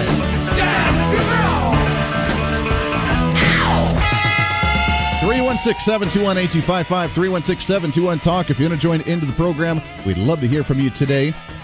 Facebook Live feeds up and rolling as well, facebook.com/1480KQAM. We've covered a lot of ground today, a lot more to get to. I told you, I said there's so many things happening right now that I don't know if we're going to have time to cover all of it. I thought it would be kind of a slower day in the news. Yeah, not so much. Not so much, but we're having fun, and we appreciate it very much with you hanging out with us today on a Friday. I want to shift gears a little bit. We had some great discussion last hour when it came to the marijuana policy in many states, and now Elizabeth Warren trying to, along with Cory Gardner out of Colorado, trying to legalize and bring back the 10th Amendment. Crazy how they're doing that right now. I still smell a rat in the process. We'll talk about that a little bit later, but I want to shift gears a bit. As you know, it's not just a political talk show, but it's also a life improvement show as we try and figure out ways to understand history, understand what's going on in the world, the current events, and ways that we can make ourselves better people. And I'm really excited about this because we touch on this and dab at it every once in a while, but when it comes to the religious aspect, and as you know, we're a very religious nation. We're a very religious nation, and even historically, we've been a very religious people. Not just in the United States, but our ancestors as well. And a really interesting topic came up of translating the Bible costs you your life. And I'm really excited to have the author of this topic on the show. Ruth Davis is on the line with us. Ruth, how are you, my friend? I'm fine, and I'm excited to be here too, Andy. I really appreciate you joining us. It's a really fascinating concept because we've seen a lot of evolution, per se, let's put it that way, when it comes to transcribing the Bible, when it comes to interpretation of the Bible, and nowadays a lot of the different versions of how the Bible's been transcribed, some of it's kind of lost its original meaning, hasn't it? Very much so. That's very true. Things have really changed over the centuries.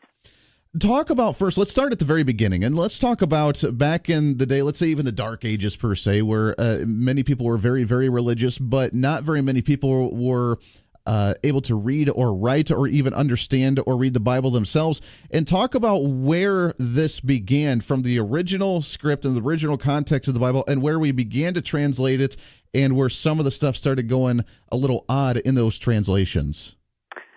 Okay, well, the question takes me way back to the very beginning, so I'm going to really run over it quickly. Okay. Of course, everybody knows that the original scriptures, the Old Testament, was written in Hebrew and the New Testament in Greek. Okay. And then in the 4th century, Hebrew and Greek were not commonly spoken, and the most commonly spoken language was Latin. Mm-hmm. And so the Bible was translated into Latin by somebody named St. Jerome.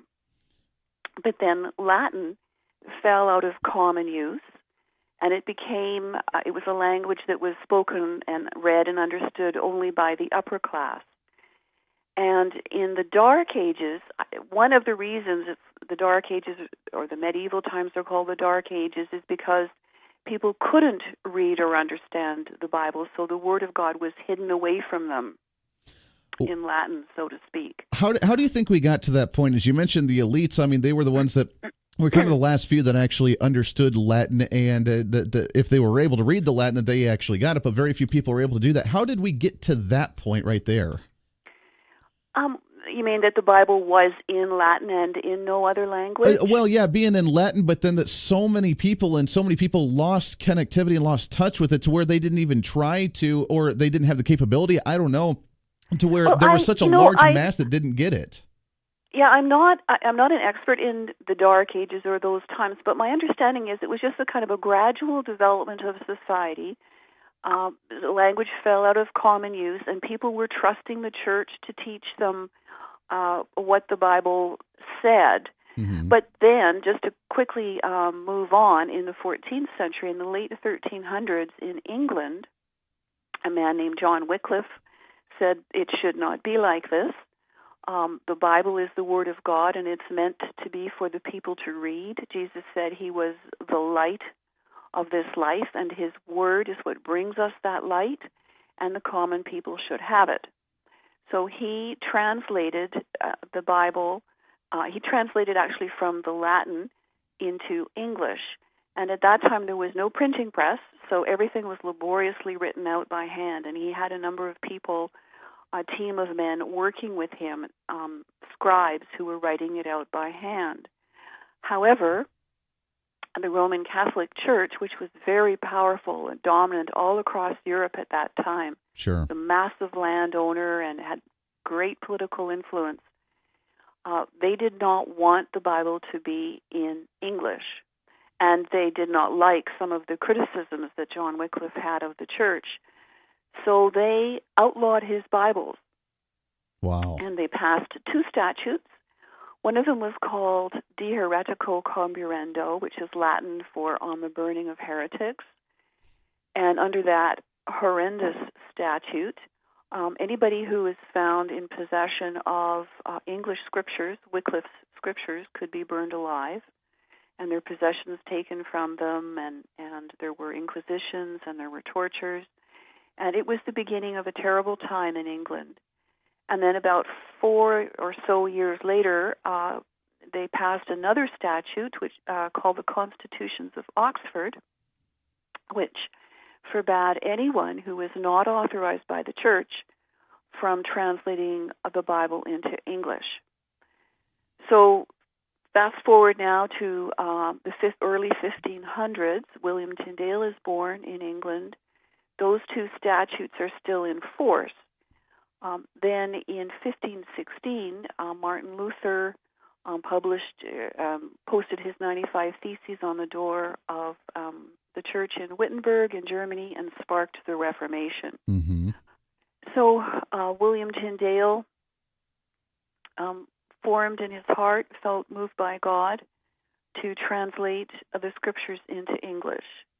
And he went over into exile, actually, on the continent in order to do that. So that's kind of sets the scenario for the translation of the Bible into English. By this time, the printing press had been invented. Sure. And so there were resources available now to translators. There were Hebrew dictionaries and grammars. Erasmus had published a manuscript of the Greek New Testament, which was what Luther and Tyndale used to give us the New Testament in English, that was the first part of their translation, was the New Testament. Wow. It's really gone through an ordeal just to try and get that translated to where the largest mass of the population can actually get a copy of the book. And now, I mean, I guess it goes into kind of the culture, the politics back in the day, but as you mentioned, when they tried to ban the translation of the English Bible, almost to the point of heresy and trying to burn people alive at the stake or trying to torture and that sort of thing, was it because of the power? Was it because that they were afraid of losing some of the I guess, policy that they made themselves for their self-benefit as the church? Or why do you think that was at that time? Well, I think there were a number of factors that played into their trying so desperately hard to suppress the English scriptures. Partly it was, William Tyndale said that they did not want the Bible translated into English because then everybody would be able to read and see that the things that they were teaching and the things that they were doing were not really Christian. Mm. So, one example is burning people alive at the stake for disagreeing with them. Sure. In Tyndale's New Testament, when he translates one of the verses as "Let your gentleness be known to all men." Mm-hmm. Also, at that time, and this was one of the things that sparked Martin Luther's nailing the 95 Theses to the church door, the church was selling indulgences. Sure. And what those are is an indulgence was a certificate signed by the Pope that you paid for. And upon purchasing this indulgence, you would buy an early freedom from purgatory or from hell. So what the church was doing was profiting from selling forgiveness. Sure. And the scriptures teach that forgiveness is free. Sure. And so those are only two rather extreme examples. That was one reason. I think the power and money, keeping the power over the people, keeping them in a position where they could teach the people what they wanted to. Sure, absolutely. We're talking with Ruth Davis, author of the book, The Story of the Matthew Bible, that which we first received. Let's go into that one for a second. Let's talk about the Matthew Bible, and why is that one so unknown compared to some of the others? Sure. Maybe I should just explain briefly what it is and give it a little bit of background. Sure. The Matthew Bible was first published in 1537 when King Henry VIII was on the throne. And it was the work of three men, William Tyndale, and that's the name that most people know.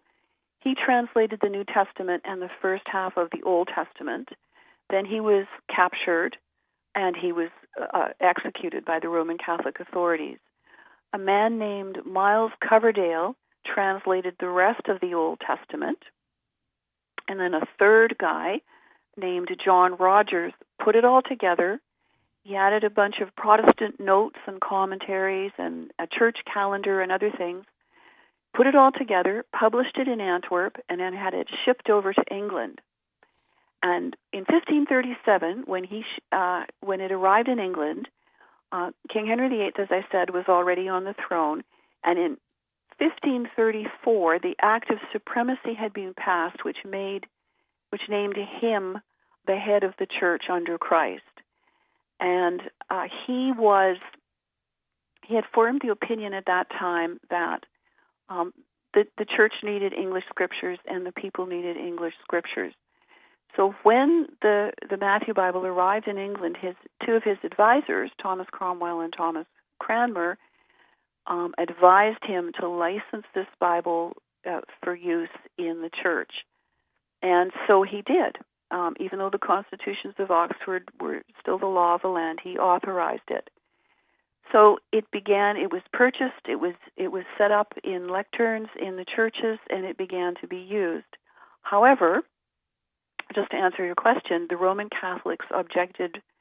They didn't like the fact that the scriptures were in English, but they particularly objected to the notes and the commentaries. Sure. Which were not actually that polemical, but there were some commentaries that criticized the doctrine of purgatory, covetous bishops, and that sort of thing. So they objected to the notes.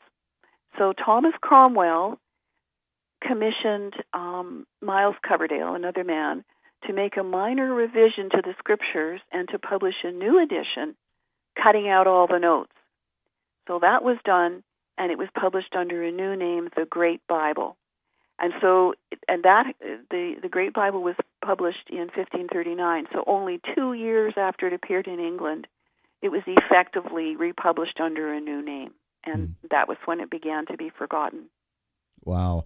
When we talk about a version of the Bible that is most translated to the most accuracy compared to the Hebrew from the original context of the Old and the New Testament, what's the best one that we can have? Because we see a lot, and as you mentioned, I mean, there's a lot of disparities. And if we're going from one language like Hebrew with the original, and then to Latin, and then to English, and then it's kind of been reformed from like the King James version to even the newer versions, going through 4 or 5 different steps, obviously there's going to be a lot of translation lost and intention lost within those translations. So today, if someone wants to get a copy and actually get the truest form of it, what's the best version that they can find out there today?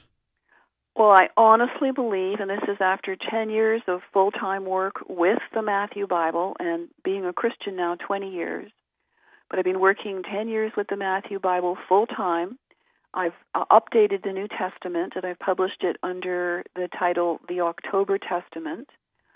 I believe the Matthew Bible is the best version.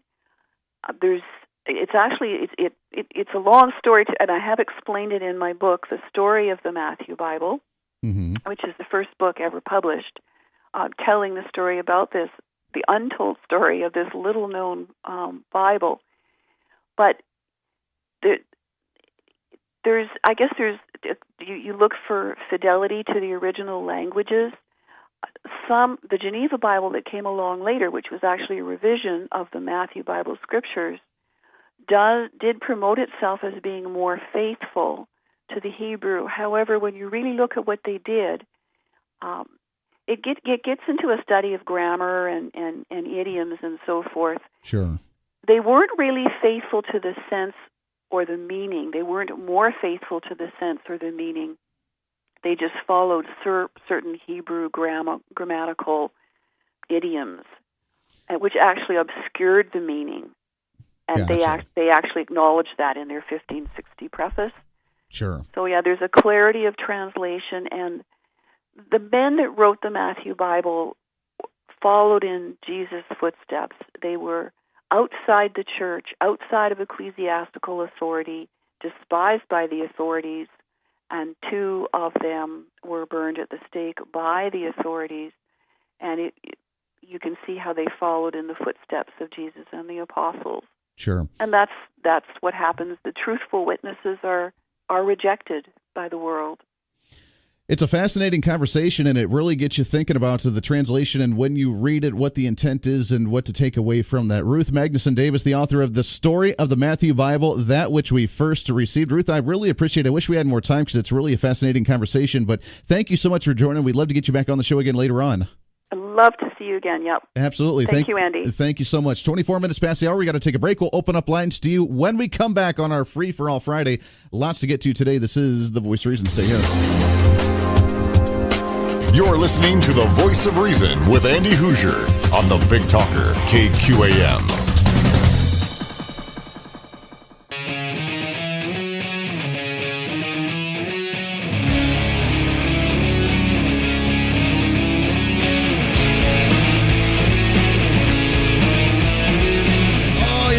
into the Voice of Reason right here on the Big Talker KQAM. Lots more coming up. Thanks again to Ruth Davis coming on the show talking about the translations of the Bible. You know what is crazy about that? What really makes you think?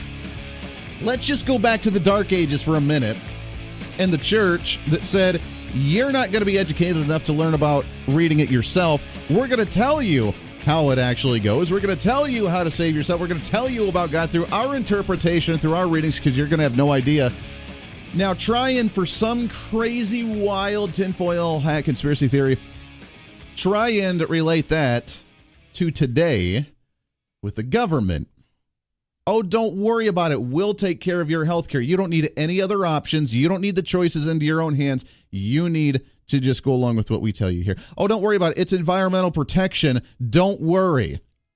It's going to be okay. We are going to be able to control your education or your health care or the environment. We'll take care of it. Don't you worry about a thing. You don't need to worry. Oh, reading in cursive, it's kind of an outdated thing. Don't worry about it. Times tables, don't worry about it. Common Core education, baby. This is the way we do it. Are you seeing any correlation here? Fool me once, shame on you. Fool me twice, shame on me. Let's not be shameful of ourselves, shall we? Bottom of the hour news coming up. It's Open Line to you when we come back. This is the Voice of Reason.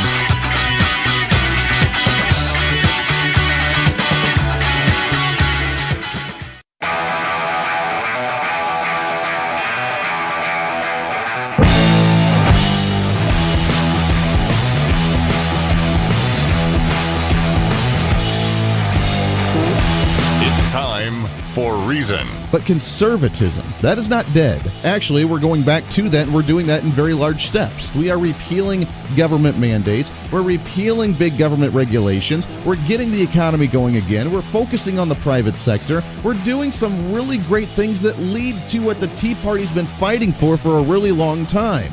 The Voice of Reason with Andy Hoosier. Oh, making it happen today on a Friday. Welcome into it. Great to have you along. Waking you up the right way.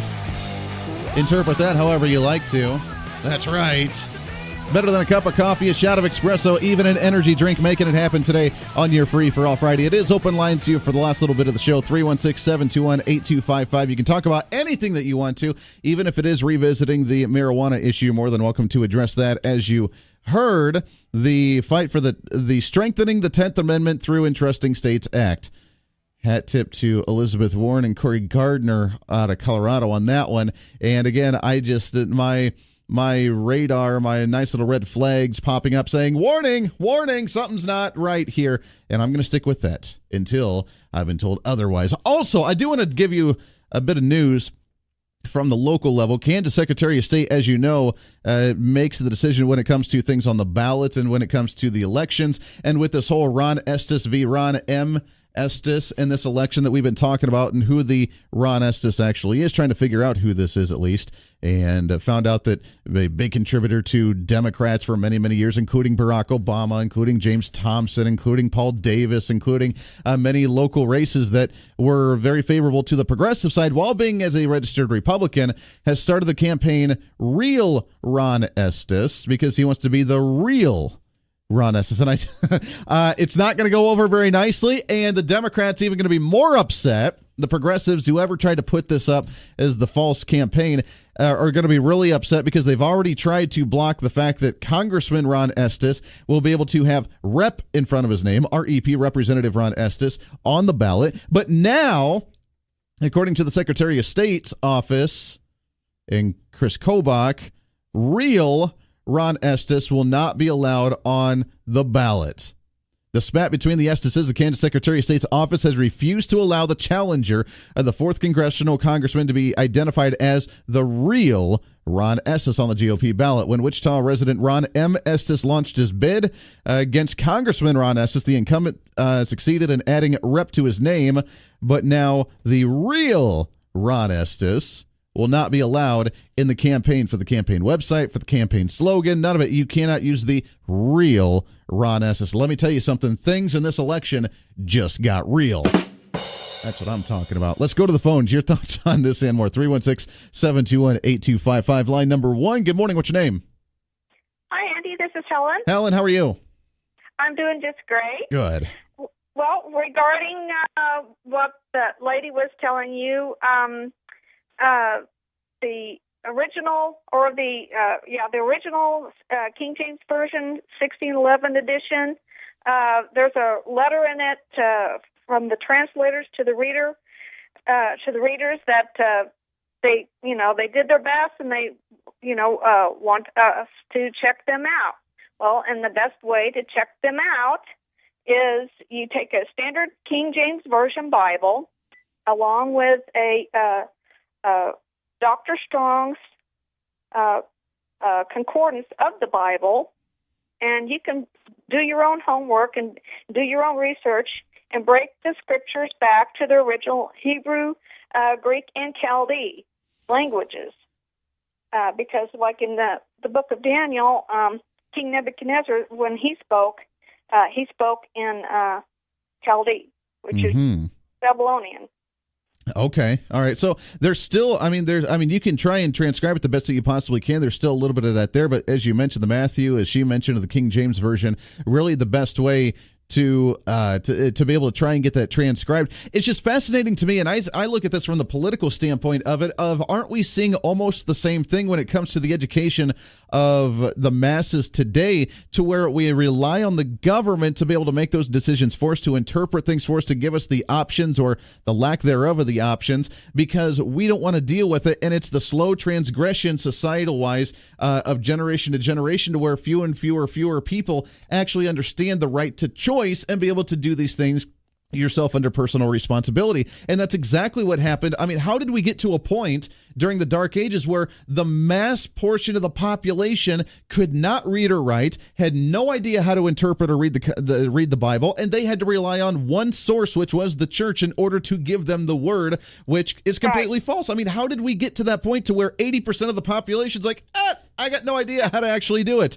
I mean, you would think that would never happen in a society to where we would allow ourselves to become that naive to what's actually going on, and yet we're doing it again at the national level here. Right.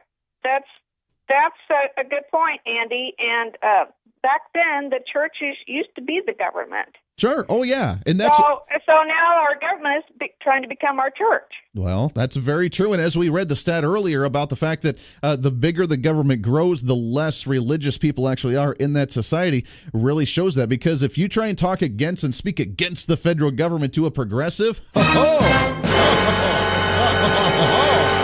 oh, yeah. How dare you actually go against that government, because they're there just for you, and they say it's of the people, but then you try and speak out against it and criticize them for it. And, oh, man, you can't be doing that. Helen, I appreciate the call very much. Have a great weekend, my friend. 316-721-8255. I mean, try and talk out against the Environmental Protection Agency and say, hey, federal government, you're not supposed to have an EPA. Oh man. Can't be saying something like that. They are the church now. Now, if you want to get into the First Amendment right to freedom of religion and the separation of church and state and that sort of thing, in the attempt of the progressives to try and interpret that and say that you're not even really allowed to be an elected official if you have religious beliefs, which they've tried, if you remember that.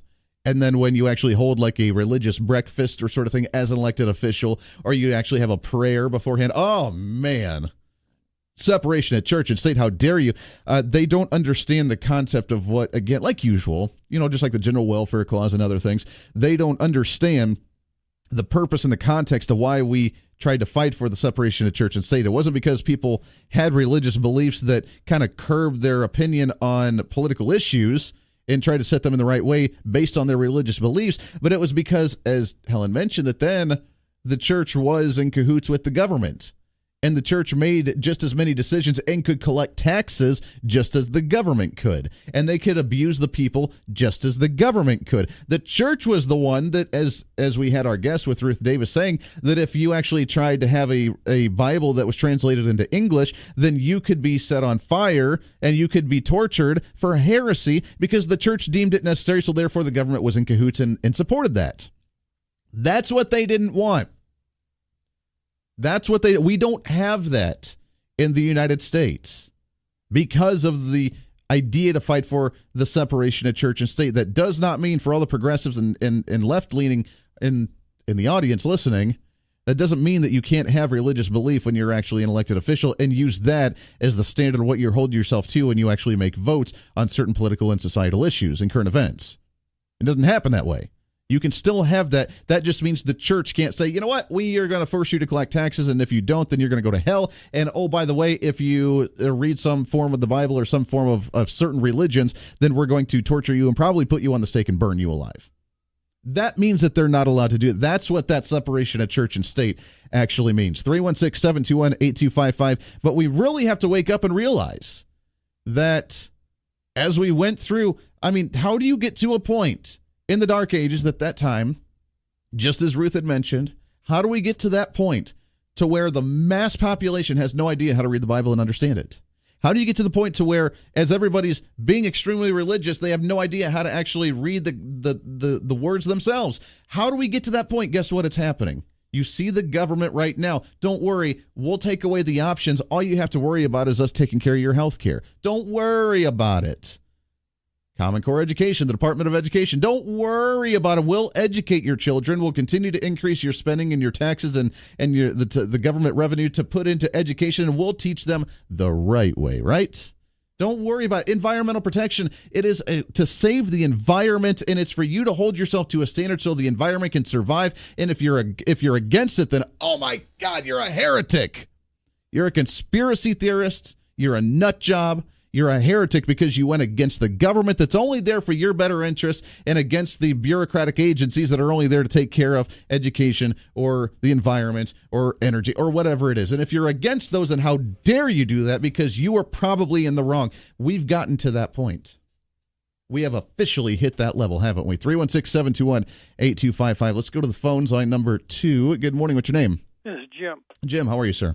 Well, on one of my favorite subjects in the world, on the Bible, they tell us the Bible is the Word of God, and it was a word that was spoken thousands of years ago, and since then it has been translated and reinterpreted, not only going from language to language, but from person to person. And, for instance, the commandment, thou shalt not kill, is not what it says. The correct commandment is thou shalt not murder, because if you look at other parts of the Bible, killing all the people time in self-defense is clearly stated to be proper. Sure. Oh, you're right. I mean, there's ways that we have to remember many of these things, and you're right. There are some where, thou shalt not, murder or thou shalt not kill are two really different things, because You're right. There's different situations and circumstances, because no one, including God, has ever said you're not allowed to defend yourself. You're not allowed to actually protect you or your family or your private property in that sense. And the thing is, the reason we have the First Amendment, and it talks about no established religion, in England, the king got married to a woman he didn't want to be married to, and the Pope wouldn't allow him to get a divorce. Yeah. So he started his own church. And after that, the Church of England became a necessity. If you wanted to be in the army and get promoted above, an enlisted person, you had to be a member of the Church of England. If you wanted to be a mayor, you wanted to be on a town council. We can thank King Henry VIII for that one. You remember the song King Henry VIII? I am. Yeah. You had to be in the right religion. And we have that discussion. I remember when JFK ran for president. Oh, you can't vote for him. He's a Catholic. Well, that's nonsense. Because if you actually take your oath to the Constitution as a high priority thing, then whether you're a Catholic or a Jew or a Mormon or anything else, you're committed to the Constitution. Exactly. To the Constitution. Exactly. I agree. Jim, I hate to cut you off. I got to take a break here, but you're absolutely right. And that's again, that whole separation of church and state. That's why we've done a good job being able to protect that. Just because we have elected officials that have religious beliefs does not mean that we violated that, as many on the progressive aisle have tried throughout the years to try and argue and try and actually make that claim. That's not the case, because we don't have an established religion. You're right, King Henry VIII. I mean, how many wives did he go through to try and have a boy, try and have a son? 8, I think, 8 or 9, something like that. Beheaded them if they didn't actually bear him a son. And because the church was like, no, we don't believe in divorce or anything like that, then, you know what, I'll find that. How do we officially started the Church of England? Yeah. See how well that worked. Got to take a break. 12 minutes to the top of the hour. This is The Voice of Reason. This is The Voice of Reason with Andy Hoosier.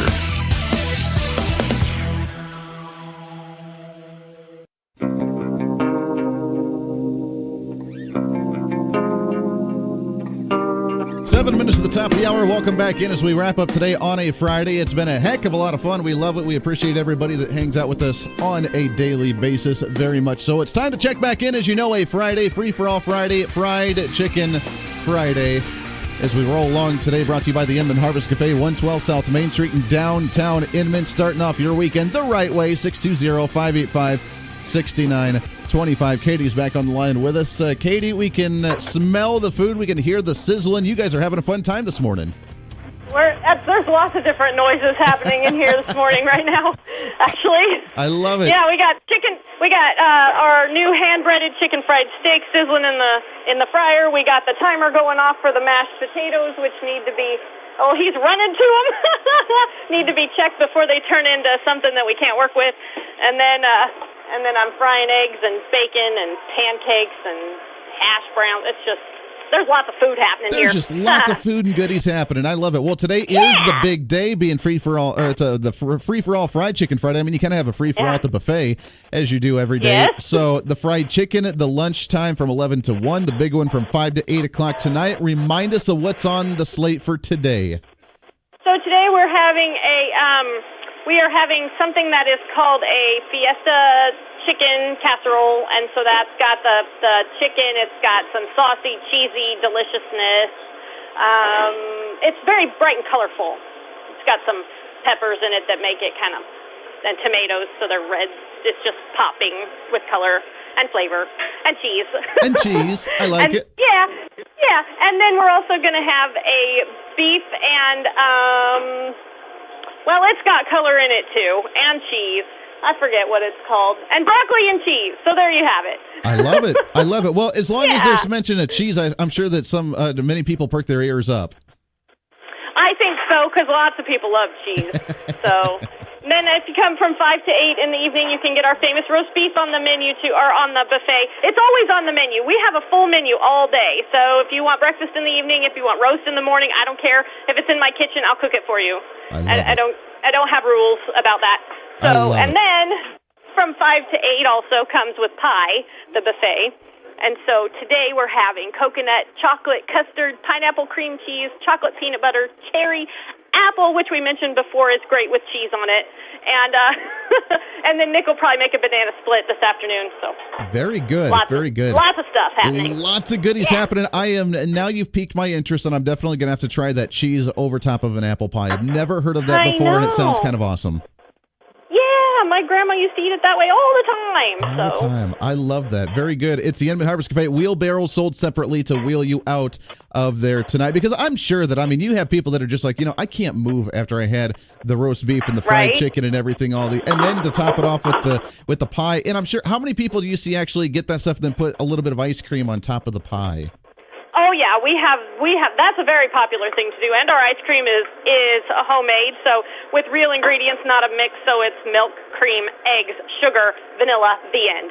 The end. Bam! Just like that. Yeah. Yeah, pretty delicious. Yeah. I did have some of that on top of my bumbleberry pie when I did that. And that was pretty delicious. Oh man, I tell you what. Yeah. So there it is, the Inman Harvest Cafe, 112 South Main Street, downtown Inman. It's Fried Chicken Friday. You're not going to want to miss it. Lots of great goodies there. The buffet from 11 to 1, big one from 5 to 8 tonight, kicking off your weekend the right way. Katie, you guys enjoy, have fun today. We'll check in with you again next week.